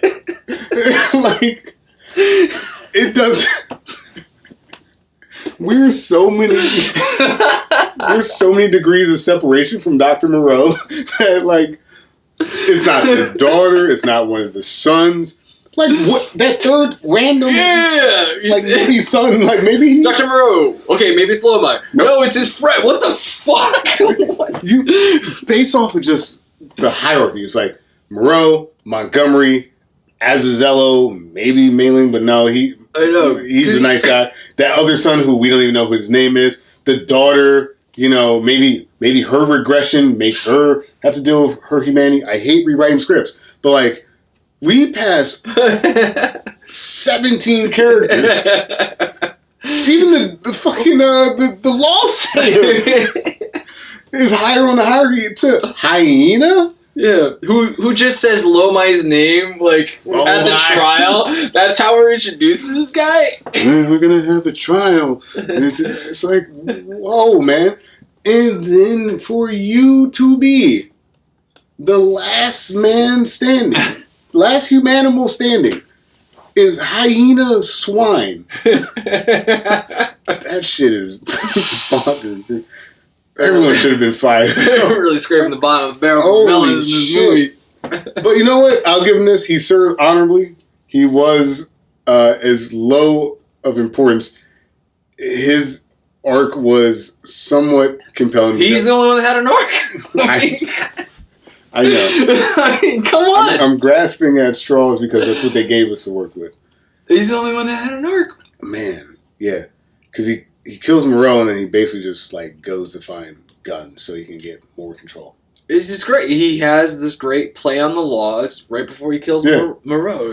Like you said, that no pain, no law. That's a great line. It's an amazing line. I'll take that. But you gave it to the lowest fucking character. Azazello should be the one who does not feel pain because he's the closest to his father. He, like, it would have given him so much agency. It could have been, like, I know what all right. So every time we rewrite the movie, you got to drink. Yeah. So, hey, audience, what if Azazello, when, like, Maling or whatever, tried to, like, communicate with people, instead of Val Kilmer being like, what the fuck? What if it was Azazello? And what if Azazello started zapping Maling, and then he took him out, and now Azazello, who has removed his own implant for reasons, like, he shot Lomai, why not him, right? Why not him? Maybe he becomes the god of all the humanimals because he no longer feels pain and he has his crazy, like, ethics around it. Like, instead of all the stuff Moreau tried to make him do, Hyena was basically like the opposite is good. Being an animal is good. Azazello seems like the most likely person to do that. And yet it's Hyena Swine, who again... Wait, what's with the swine? Like, I don't know. I don't know. One thing that would suggest that he had any pig DNA. Maybe it's like a reek thing. I just don't. I just, dude, what are we doing? But you know, but look, at least it helped us move the movie along. It did. I'm sorry. Sure. You know what? I think I really do want to get more into that. You know, the dynamic between Azazello and Hyena, but I think we need to go over the endings. Yes, like that's really the only way we can. That's really where things reach ahead. So, like, as usual, I'm going to start with the original because it's just a lot simpler. All right, so I'm going to start. Gear up. So this is the original film, how it kind of ends. Andrew Broderick decides to get off the island with Maria, and then this is where Moreau starts to take his villainous turn. He injects Broderick right outside his room with the serum, and then he experiments on Broderick to make him into an animal. And I wasn't exactly sure. I think it was mostly implied that it was to suggest that he could change anybody's nature, anything's nature. But he also had suggested that he needed to figure out what it was like when things were regressing too. So he kind of threw that in there. So like changing a human would allow him to speak with a human and be like, "Hey, how you feeling, bro?" Yeah, right. Exactly. Explain the whole regression process, but mostly to prove like a point to to just show his dick size and be like, "Yo, I can make nature change, bro." He does that, and while he's doing that, this is where Montgomery comes into play, and then he says, "What are you doing?" Like you said, he says, "Well, you gonna do that to me next?" He's like, "We need to get rid of him," and then this is where he does drop that cool line. He's like, "You've been drinking for a couple of days, let's do it another one." It's pretty cool. Yeah. And he's like, "Where's the keys?" "They're in my room. Go get them." And this is where he just shoots him. You're like, okay, it's clearly our villain right here. He just shot Montgomery in the back. He had a lab gun. You gotta look out for those lab guns. In my room.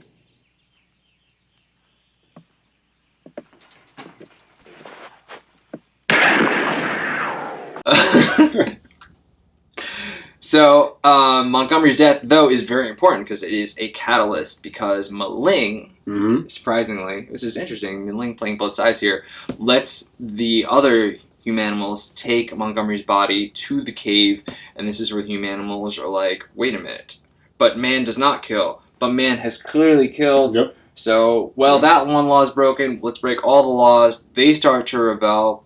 They go towards the site, which has like these weak bamboo gates outside that anybody could break down with a sneeze. And Moreau, for some reason, decides to go outside the gates instead of like behind the safety of the bamboo. And they immediately attack him and maim him, and he's almost dead.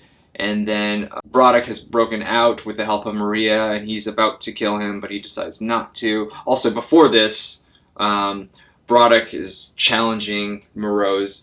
He's like, "I'm not changing into a human." He's like, "To become an animal." He's like, "I'm not. I remember my brother Bobby on a lake at one time. It was very cold, a very cold lake." This very long monologue.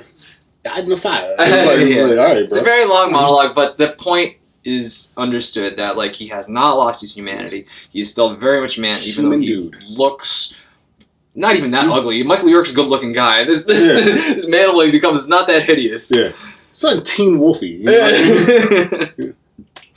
So that happens, and then he breaks out with Maria's help, and he's able to see Moreau dying. He doesn't kill him. Ultimately, lets Moreau just succumb to his wounds. And the manimals are out there freaking out, like, we killed him. But for some reason, Broderick's like, I'm going to lift his dead body and say he's alive. Which made no sense to me, because like, they knew he was dead. You're just hanging a dead body that's not moving and saying it's alive, which was confusing. And like, I don't even understand the motivation entirely, because like, I'm going to say he's alive, and then they'll gasp for like 5 seconds before they break down the gate. If they believe the father is still alive, perhaps they'll believe in the laws. And it's like, that worked for like 30 seconds. They're like, is he alive? No, they literally are poking him with a stick. It is fucking hilarious. It's pretty good. So they realize he's dead, and then they break down the bamboo gate, like I said, like very easily. So easy. And they unleash all hell on this site. They free all the animals, which is a mistake. Which was interesting, because you think, oh, they're giving more to their animal nature. They're freeing the animals. Them and the animals are going to kind of team up. But no, the animals just kill all of them. It is nuts. I was just like so confused. Like, wait, so they're not working with the animals? Those animals did what God should have done. The animals are just slaughtering them. Our crazy. law sayer is killed. Everybody gets killed. A fire starts. The whole fucking set goes up in a blaze of glory. It is incredible because I'm pretty sure they just lit everything on fire. It didn't look like a miniature to me. They just lit everything on fire. Like, we got everything? I hope we did because we're lighting it on fire today. Wow. So everything goes up in flames. So we got Braddock, Maria, and Maling all leave the compound. Maling gets found and one of the animals kills him. I think it's the hyena probably. I believe so, yeah. So Braddock and Maria make it to the boat. And they're gonna get off the island off that little dinky boat somehow. Sure. And like one more minute, the hyena comes and like fights Braddock. This amazing fight on a boat where Maria is just constantly swinging that goddamn rower, just trying to hit him. And some good wax in there with that. She got some good wax in there. But ultimately, Braddock's the one that just stabs the hyena in the eye.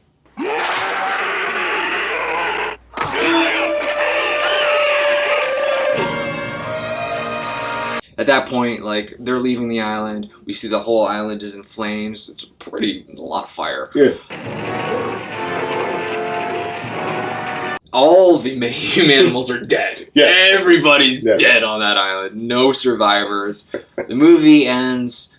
Braddock wakes up. He's no longer a human animal. He's back to human form. He goes, Maria, there's a boat here. And then we don't see Maria's face. We just see her hair. She's kind of like in the corner, kind of crouching. Like, what's going on with Maria?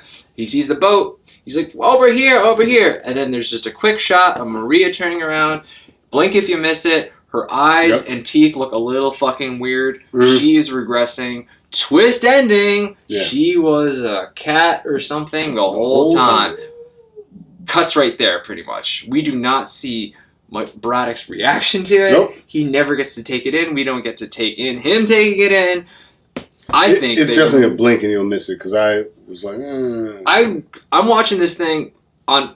I rented it on Amazon. It was an SD. It was not an HD, so it was very pixelated for me. That's rough. So I was like, she looked kind of different, but I didn't understand it. I had to go on Wikipedia just to make sure that they were implying that she was in fact one of the humanimals. Oh, I missed it. Even like after knowing that ending, like I went back and kind of looked at it. I was like, yeah, I guess. Yeah. You know? They really needed to show Braddock's reaction to it. Yeah. That really would have solidified it. Yeah. His horror to realizing what she was and the fact that the whole island was destroyed and she could never go back. And why didn't we get that? I don't know. Especially because they banged. My dick was there! Yeah. It's an important distinction. Absolutely nuts, wild ending. But, you know, what I will give that original film is that it's always kind of consistent with the themes that it's set up, right? Like any thread that they put out there, they pulled it. You got the reveal. That ending with her becoming a cat was a little ambiguous, but at least it was there. Like she was a humanimal the whole time. So, all right, whatever. I thought it was a little bit of a cop-out but I guess with the regression, it makes sense. That he just kind of turned back into a human. I feel like, I thought that was always going to happen because that was the whole point of Moreau injecting him. He's like, when you regress, I need you to tell me what's happening. That way I could fix it. Right. So I always assumed that was going to happen. That's fair. It worked. I thought the hyena fight at the end was really a lot for me because at that point there was so much happening. I was like, man, I guess we're done. There was like one more fight, and I was like, jeez, dude, you guys are killing me. So I had issues at the ending. The animals killing all the human animals was just kind of funny. But also it was funny because I really thought, animals and the human animals they're embracing their animal nature. Living together in perfect harmony. Exactly. No, not in perfect harmony. They got fucked right away. It's like, animal and animal. It's like. It's like you hear these animal activists going to labs and like freaking It's like imagine that, but instead of freeing the animals, immediately getting mauled by the animals you're freeing. It was comical, and it shouldn't have been. No, it should have been like this big swelling, like dramatic moments. It was like, I made mistakes. That was fun. That was a fun, weird ass ending. Yeah, and I really, you talked about like the ambiguity of Maria, but like for a movie that hasn't been very, I mean, I guess it's been ambiguous, but they really kind of just laid things out very clearly at the end. Mm-hmm. To leave that kind of ambiguous, I thought that was a misstep. I think they should have just kept going. Yeah. Let's see the reaction. Yeah, we need to see his. I need some Schadenfreude. I need to see his agony, and I'll enjoy it a little bit more. It's like, we did the turn in the film. Like the first half of the movie, what's going on? The second half of the movie, this is what's going on. For that to be kind of like, you're right, that is a bit of a misstep. But like I said, we both kind of missed it. I missed it completely. Yeah, I was like, I couldn't tell if like her face had changed or she was just like really crying a lot because makeup runs and kind of just changes the way it looked. Yeah, but it's like the Wikipedia is like her cat eyes. I'm like, well, I'm watching this on HD and it's standard definition and I can't see shit. I was looking for it and I was like. But you felt it was coming, right? Like, right? Like, she's clearly a human animal. Yeah, exactly. Everybody on that island is human animal. She has to be. It'd be weird if she wasn't. You'd be like, oh, this random chick was just there. Yeah, so like it's that twist ending, but I feel like they could have leaned into it a lot. They needed a nice little thriller turnaround. Oh, right, yes. That would have solidified it. Yeah, little Vincent Price voiceover, please. Thank you. So that's the ending of the original. Not a great ending, but at least it kind of accomplished the overall theme that it was, going over the whole time. It got the jab done, exactly. But you're right. It was not a great ending. It just it wasn't ending. It wasn't ending. Yeah. At least we got some closure, I suppose. Here's the ending of the remake. I'm gonna see how you do this. Are you ready? So I start where Hyena removes his electric node thing. So Hyena removes his electric chip that causes pain. He recruits others and visits Moreau. A seemingly cordial visit turns violent as Hyena and others kill Moreau. The creatures are taking over, and even one of Moreau's sons, Azazello, joins. Aisa is regressing back to a cat, so Douglas tries to find a serum. He runs into Montgomery, who has gone fucking nuts. He destroys the serum and acts like a Moreau parody. He acts godlike and gives everyone drugs. The cat's pearls before swine. It's like, all right, dude. Azazello kills him. Douglas looks for a serum, but discovers he's been experimented on in an attempt to stop Isa's regression. They go somewhere. I don't exactly. It wasn't explained. They just go somewhere, and they run into Azazello. Douglas gets captured, and Aisa gets killed.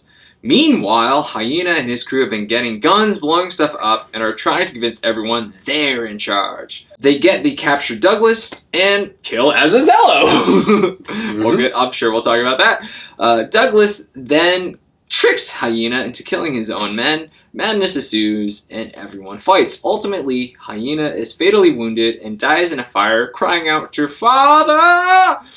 Everything burns down. The next day, Douglas tells the Lawsayer, hey, there he is, that he will bring scientists to help everyone. But the Lawsayer says, no, let's just nature run its course.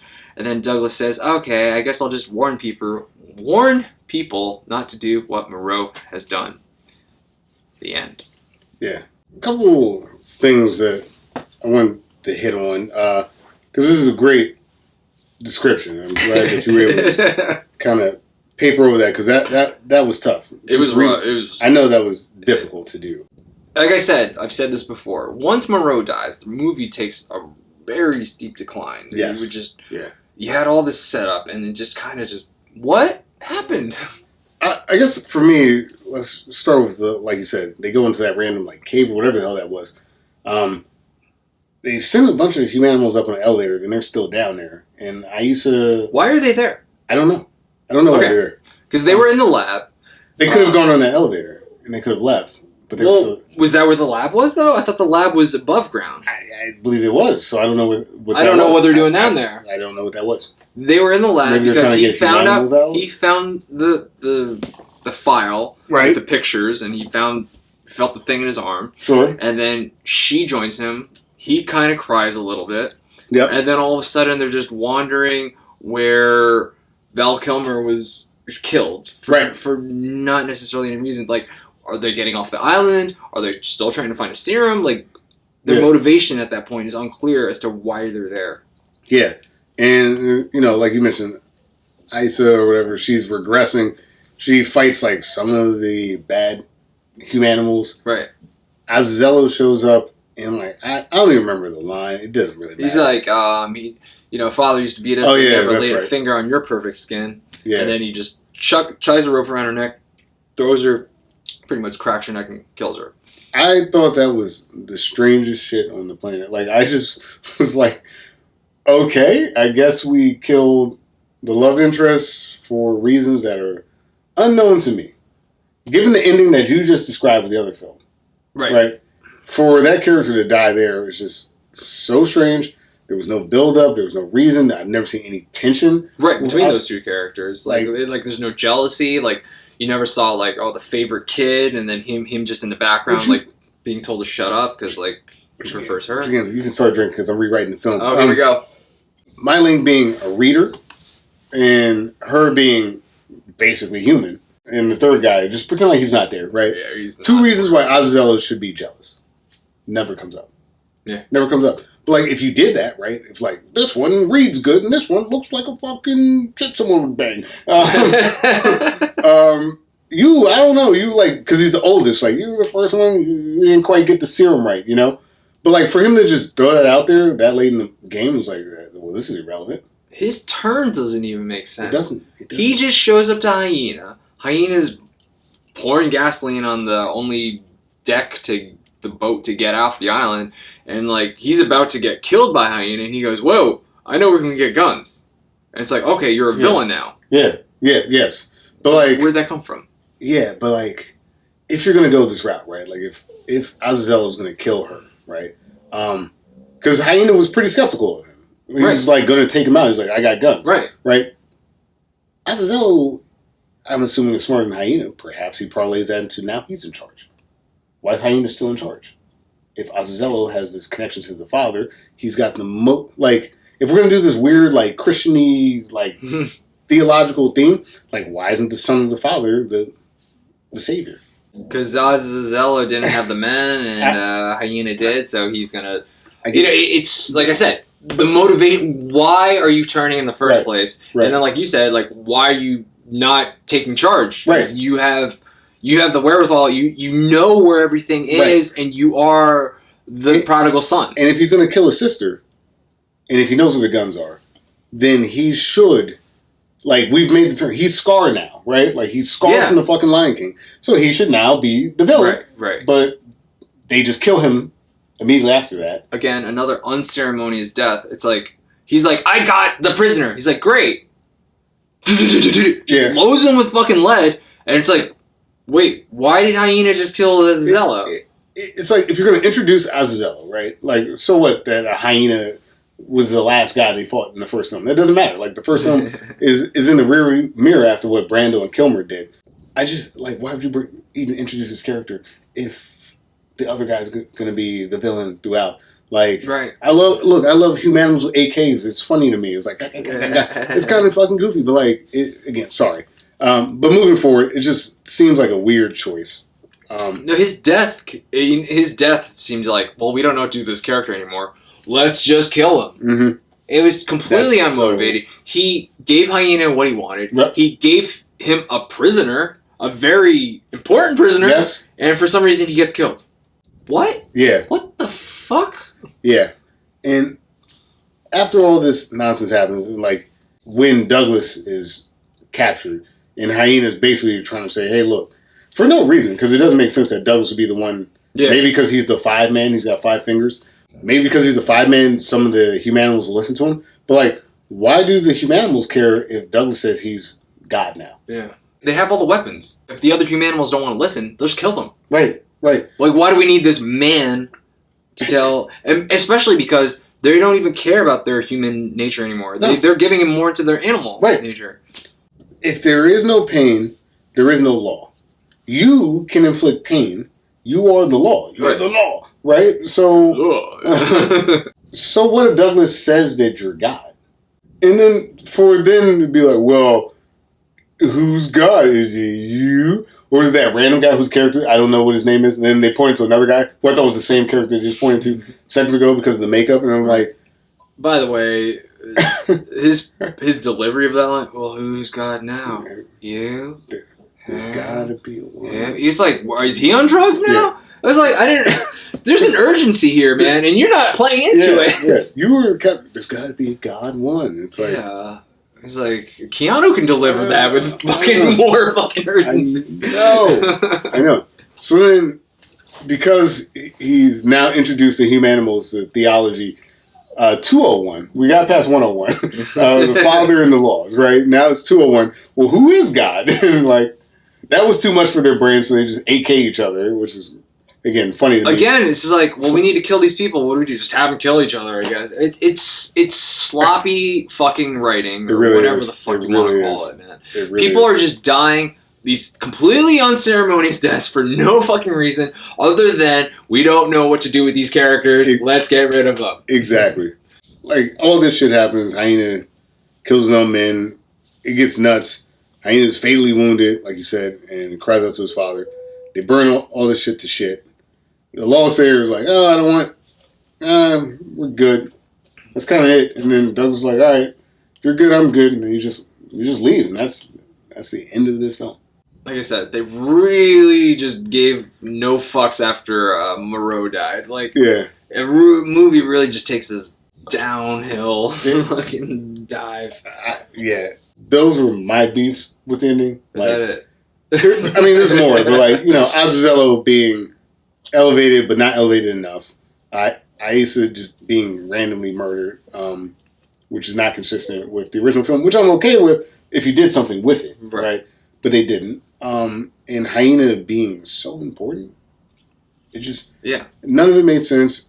And Val Kilmer being so unimportant. Yeah. That's what I said, man. You make Frankenstein the villain, not the monster. That was your fucking dumb choice there. I mean, granted, maybe Brando was like, well, I'm not doing any more lines. Yeah. Well, have you killed? Yep. I can make the monster the villain. Yeah. That's a terrible choice. And then Kilmer wants out, like, you know, like, he's not going to deliver any more, like, big theological lines. So, like, all right, I guess we killed you like this. So now, like, we've gone so far down the roster. Yeah. As to who's the villain. We got fucking people off the practice squad fucking going here.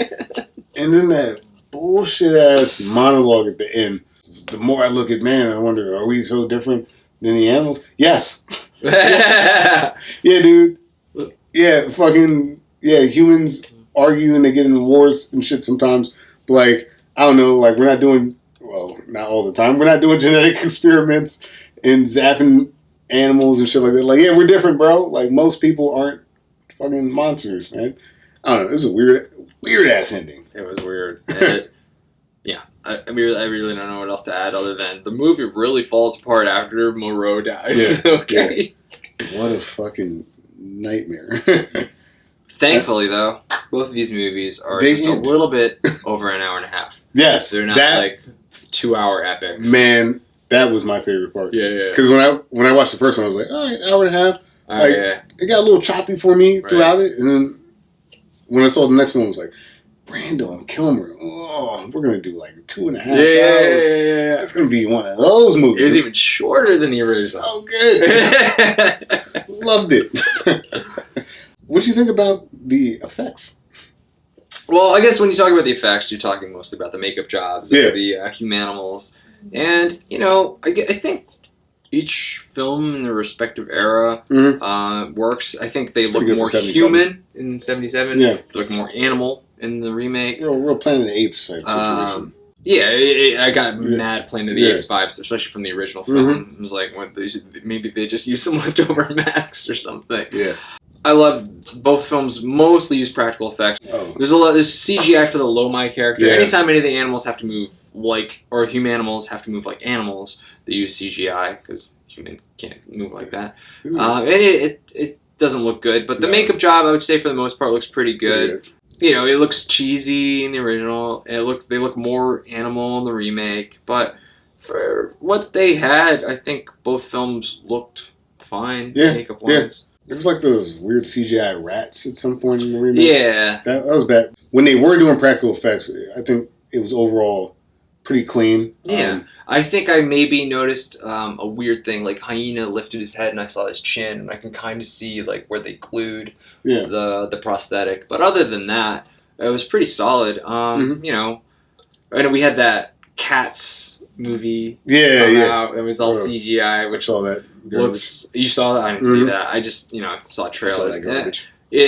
I'd say this looks significantly better than that. Just seeing the trailers. And that's 96. Yeah. So practical effects all the way. Pretty good. Yeah, I got a buddy that's staying with me after the storm because he had some issues with that. But he was looking at it, he was like, hey, this looks pretty good. Like, when did this come out? I was like, 96. He was like, really? Yeah. I was like, yeah, man. Yeah, the effects were good. 77, I didn't love, but I also, you got to grade on the curve. Right. And that's why I mentioned even Planet of the Apes, because, like, it was about as good as that. So, like, what? I'll give it to when Michael York got his thing. That was pretty good. The effects, yeah. Yeah. The makeup job or the prosthetics that they applied to Michael York's face looked pretty, I guess you could say, natural. Yeah. It definitely didn't stand out as like, well, I can't take this movie seriously anymore because he looks ridiculous. It's pretty good, you know. Even the animal work was like good. I'm sure. Yeah. There were some ethical missteps there, but the one you had mentioned it before. The one bear man looks more man than all the other manimals. I thought that was a pretty good makeup job. Yeah. So yeah, it wasn't the most impressive that I've seen in films, but it was still pretty good, and it didn't take me out of the movie. And I could say that about both films. Yeah. I didn't really hate the prosthetics. I thought they were pretty solid. Yeah, and the fact that the remake leans so heavy because, like, we get humanimals very early on, which is kind of like what I was implying with our main character. There's not this ambiguity of what's going on. We immediately know that there are, like, humanoid creatures. They definitely maintain more of the animal features in their faces. Totally. Yeah, I mean, like, at a certain point, I was just like, I just accepted that these were characters in the film. So, yeah, the effects for both films were at least serviceable. And at best, like, they work. They look good. So, I was impressed. I still prefer the remakes special effects, but that's just time and, Yeah, I mean, you got the technology just got course. better. It just looks more natural. And the thing is, too, like, the remake, it was like a full body kind of prosthetic, because in the original they wore clothes, so they only really had to do like their face and maybe some hairy hands. That's definitely something positive I can say about both of the films. Not the CGI in the remake, definitely used poorly, but it's used very sparingly. So sparsely that I was like, all right, whatever. Like the rat thing, I was like, I'm so glad I didn't have to watch a lot of this. Yeah, that scene kind of came out of nowhere. Dude. Yeah, exactly. We're talking about production problems, and like we're just throwing the rat scene. Like, did he escape? What's happening? Like, he's walking around the island. And by the way, we didn't mention this too. Like, his David Thewlis' character is just walking around the island with a gun the whole fucking time. Brando's Moreau makes a strange choice. Like, look at him, he's nervous. Let's give him a gun. He just has a gun the whole time. Even Val Kilmer's like, really? Yeah, rightfully so. Which also doesn't factor enough into the film. No, not enough. No, he doesn't use the gun nearly enough, or with any real purpose. But whatever. Or like it gets taken from him or anything like that. Like, yeah, the gun's not that important. Yeah, it makes the fire that kills, or whatever. Right. That expression was.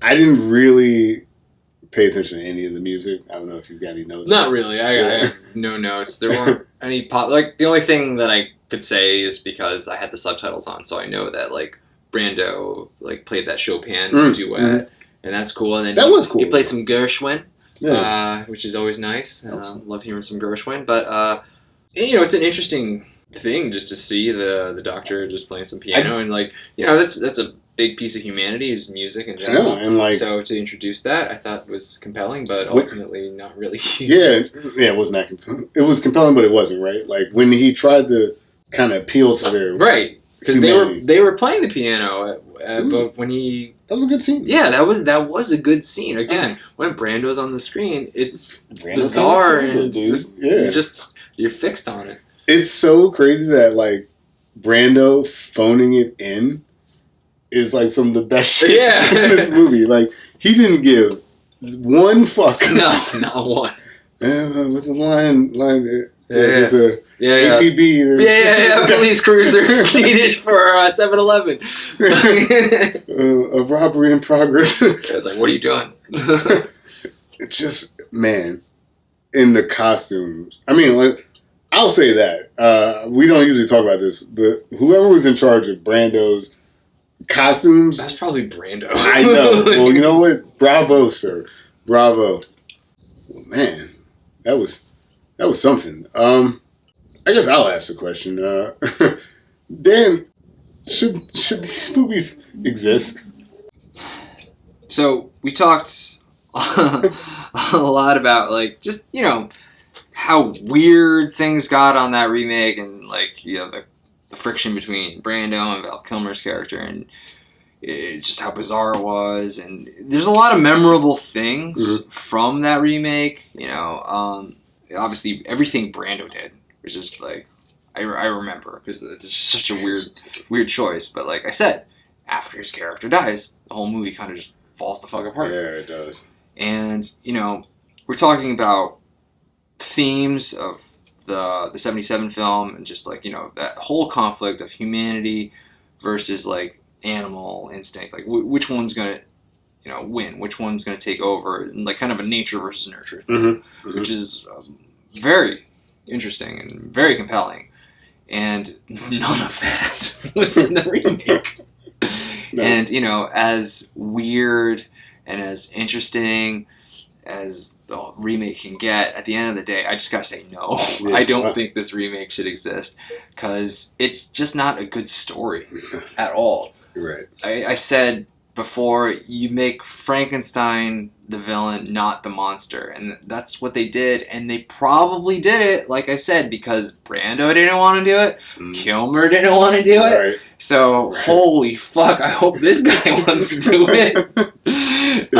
Like you said, dude, you got the lowest guy on the totem pole to be the villain. Why would you do that? It's such a weird choice.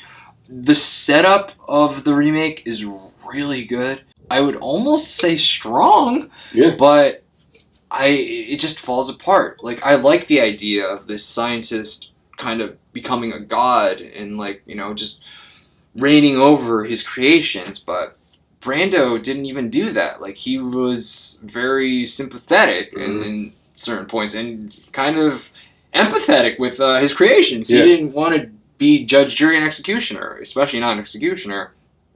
And there was nothing villainous about his character, and I think that is the major fault of the remake. You make Moreau the villain by not making Moreau the villain. You can make him interesting. It's the island of Dr. Moreau. It's the island of Dr. Moreau. It's not the island of hyena swine. I don't give a fuck about hyena swine. So prosthetics are good. Brando's performance is absolutely memorable. There's a documentary. It's called Lost Souls, Doomed Journey of Richard Stanley's Island of Dr. Moreau, just about the whole nightmare that the production was before John Frankenheimer became the director. Could you imagine, like, Richard Stanley, who, like, really loved the subject matter, right, did all this work to go to Hollywood and be like, hey, I want to make an Island of Dr. Moreau film to get Brando. There were other actors at some point, but whatever, Val Kilmer on board. 4 days in, you're fired. Yeah, it's nuts. Studio's like, you can't handle this. We don't like your vision. We don't like the way you're dealing with Val Kilmer. All this shit. And then, like I said, but I've said it again. Drink too many chefs in the kitchen. Yeah. Now we got his vision. We got the new vision. We got the studio telling him to do their shit. It's funny. So he was sneaking on set, too. Right, he snuck on set and he was an extra in that movie. That's right, that's in the documentary. I forgot about that. That's hilarious. So, documentary maybe is worth checking out. Yeah. This fucking film, though, no, I don't think it should exist. It's interesting, but for, telling the story that H.G. Wells intended about this nature versus nurture, human versus animal thing, it doesn't tell that story at all. No. So I don't think it should exist. Yeah. I've been kind of fence sitting on this one.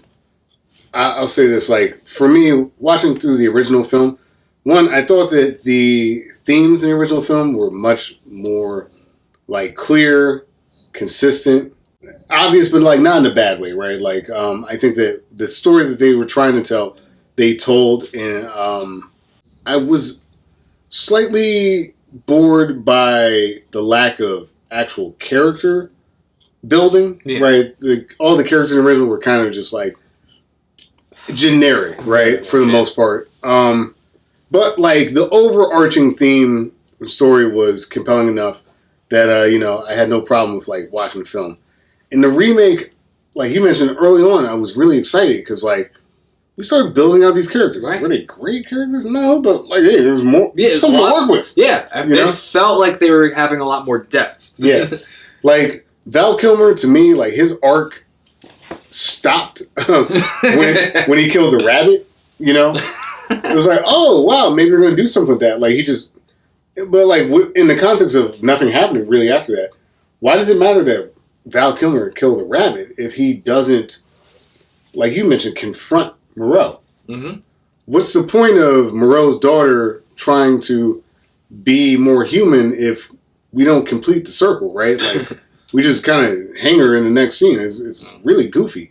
Why are there more sons or making Melina's son? Like, why does that matter if they don't interact with each other? Like, we've got more characters, more prosthetics, more things happening that aren't tied to any overarching theme. Like, one set of characters is trying to make this like a theological thing. I would say the truthsayer in Moreau, right? Yeah. You got the hyena and the Azazello characters who are making this a power thing, right? Who's in charge?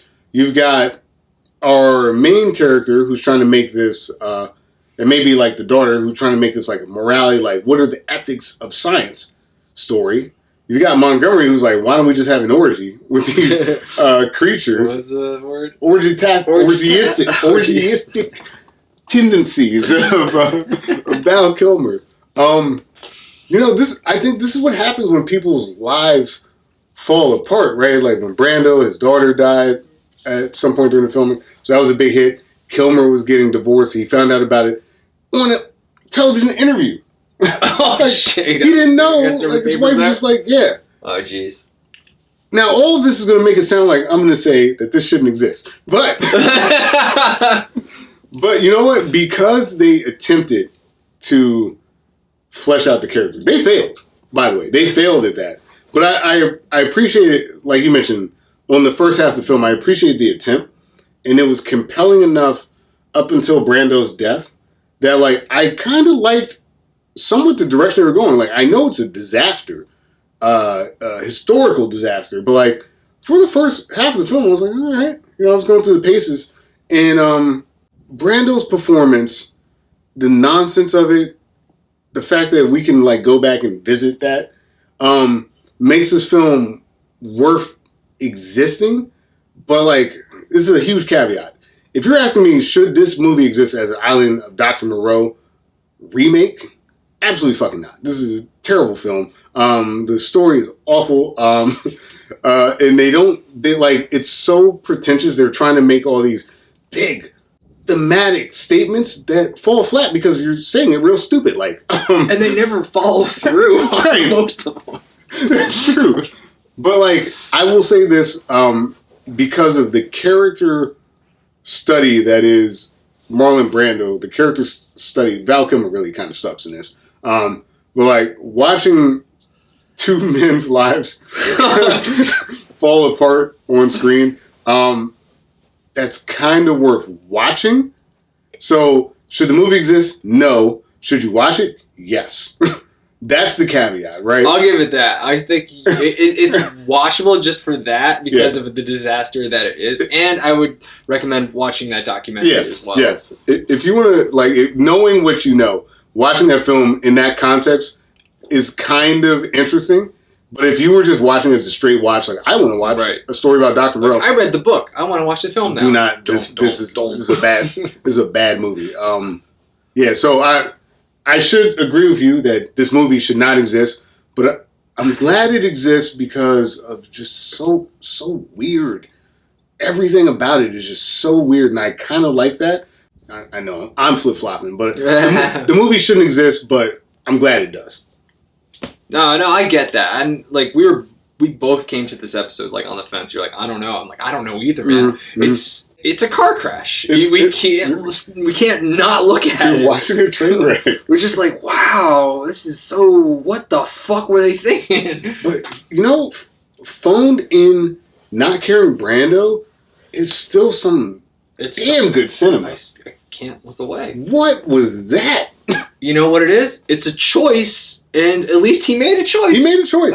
Val Kilmer made a choice to quit. Mm-hmm. They both made the choice to quit. But, like, Marlon Brando had so much power and it was so eccentric that, like, his choice to quit is, like, cinema gold.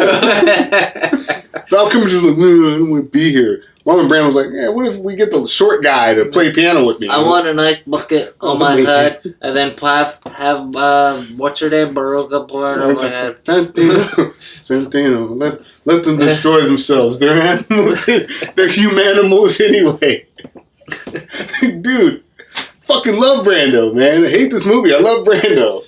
I mean, he's in, he wasn't even fucking in part of the film. He was a body double. His body double got a huge fucking billing in the credits. It's crazy. It's crazy. Do you know how frustrating it must be to be in Australia? It's hot. Marlon Brando and Val Kilmer won't come out of their trailers. Yeah. Marlon Brando's got a bucket of ice on his head, and you just have to film that. You're $40 million in the hole. You just have. I gotta get this on camera. It sucks. It's so bad. I love Brando. This is great. It sucks and it's great. I think that's a fair compromise. I still think it's a shit film. It's a bad movie. But holy what? Yeah, Brando. Wow. All right, so that's what we thought about the films. After that production nightmare, we had our own production nightmare. Yeah. So what do you guys think? Do you agree with this? Did you disagree with this? Let us know in the comments. Reggie, what is next? All right, I'm on a Brando kick. Kick. Snap. So the next film that I want to do is Dirty Rotten Scoundrels. Mm-hmm. Okay. Which is a remake of a Marlon Brando film called Bedtime Story with David Niven. I did not know that. Mm-hmm. Mm-hmm. Okay. Yeah. You know what? Brando gave me so much energy on this one. We want to give him a movie that he meant to be in. And, it's Dirty Rotten Scoundrels with Steve Martin and Michael Caine. Yeah, Michael. So one, obviously, I love Michael Caine. Two, clearly, I love Marlon Brando. So Michael Caine has probably been on this show more than any other actor. I feel like you've picked every Michael Caine movie too. You picked Alfie. You picked Italian Job. There's a theme, so I'll wear my Michael Caine fan club shirt next time. But yeah, I figured I've been wanting to do Dirty Rotten Scoundrels, but like I couldn't figure out where to piece that in. After this feels like a time for a full reset. Okay, sounds good. We'll watch that. And apparently Bedtime Story is the original. All right, cool. Sounds good. All right. Well, that'll do it for this episode. If you're watching on YouTube, please subscribe, leave a comment. We love those. If you're listening on iTunes, feel free to give us a 5-star review. That will definitely help the channel grow. Yeah, check us out on Instagram at Retro vs. Remake. We're on Spotify, iTunes, Twitter. So, comments are great. Love going back and forth with people on YouTube about this stuff because people get really excited about films. And apparently, God knows why. Apparently, they're trying to do another Dr. Moreau remake. So, if that happens, perhaps we'll talk about it. Hopefully, we won't have to. We'll just do that one by itself. Be like, shit, this film exists. Yeah. Thanks for watching. Thanks for listening. Dirty Rotten Scoundrels and a little Brando action next time. I'm Reggie Parker. I'm Dan Bulick. This has been another episode of Retro vs. Remake. Production hell. Fuck my camera.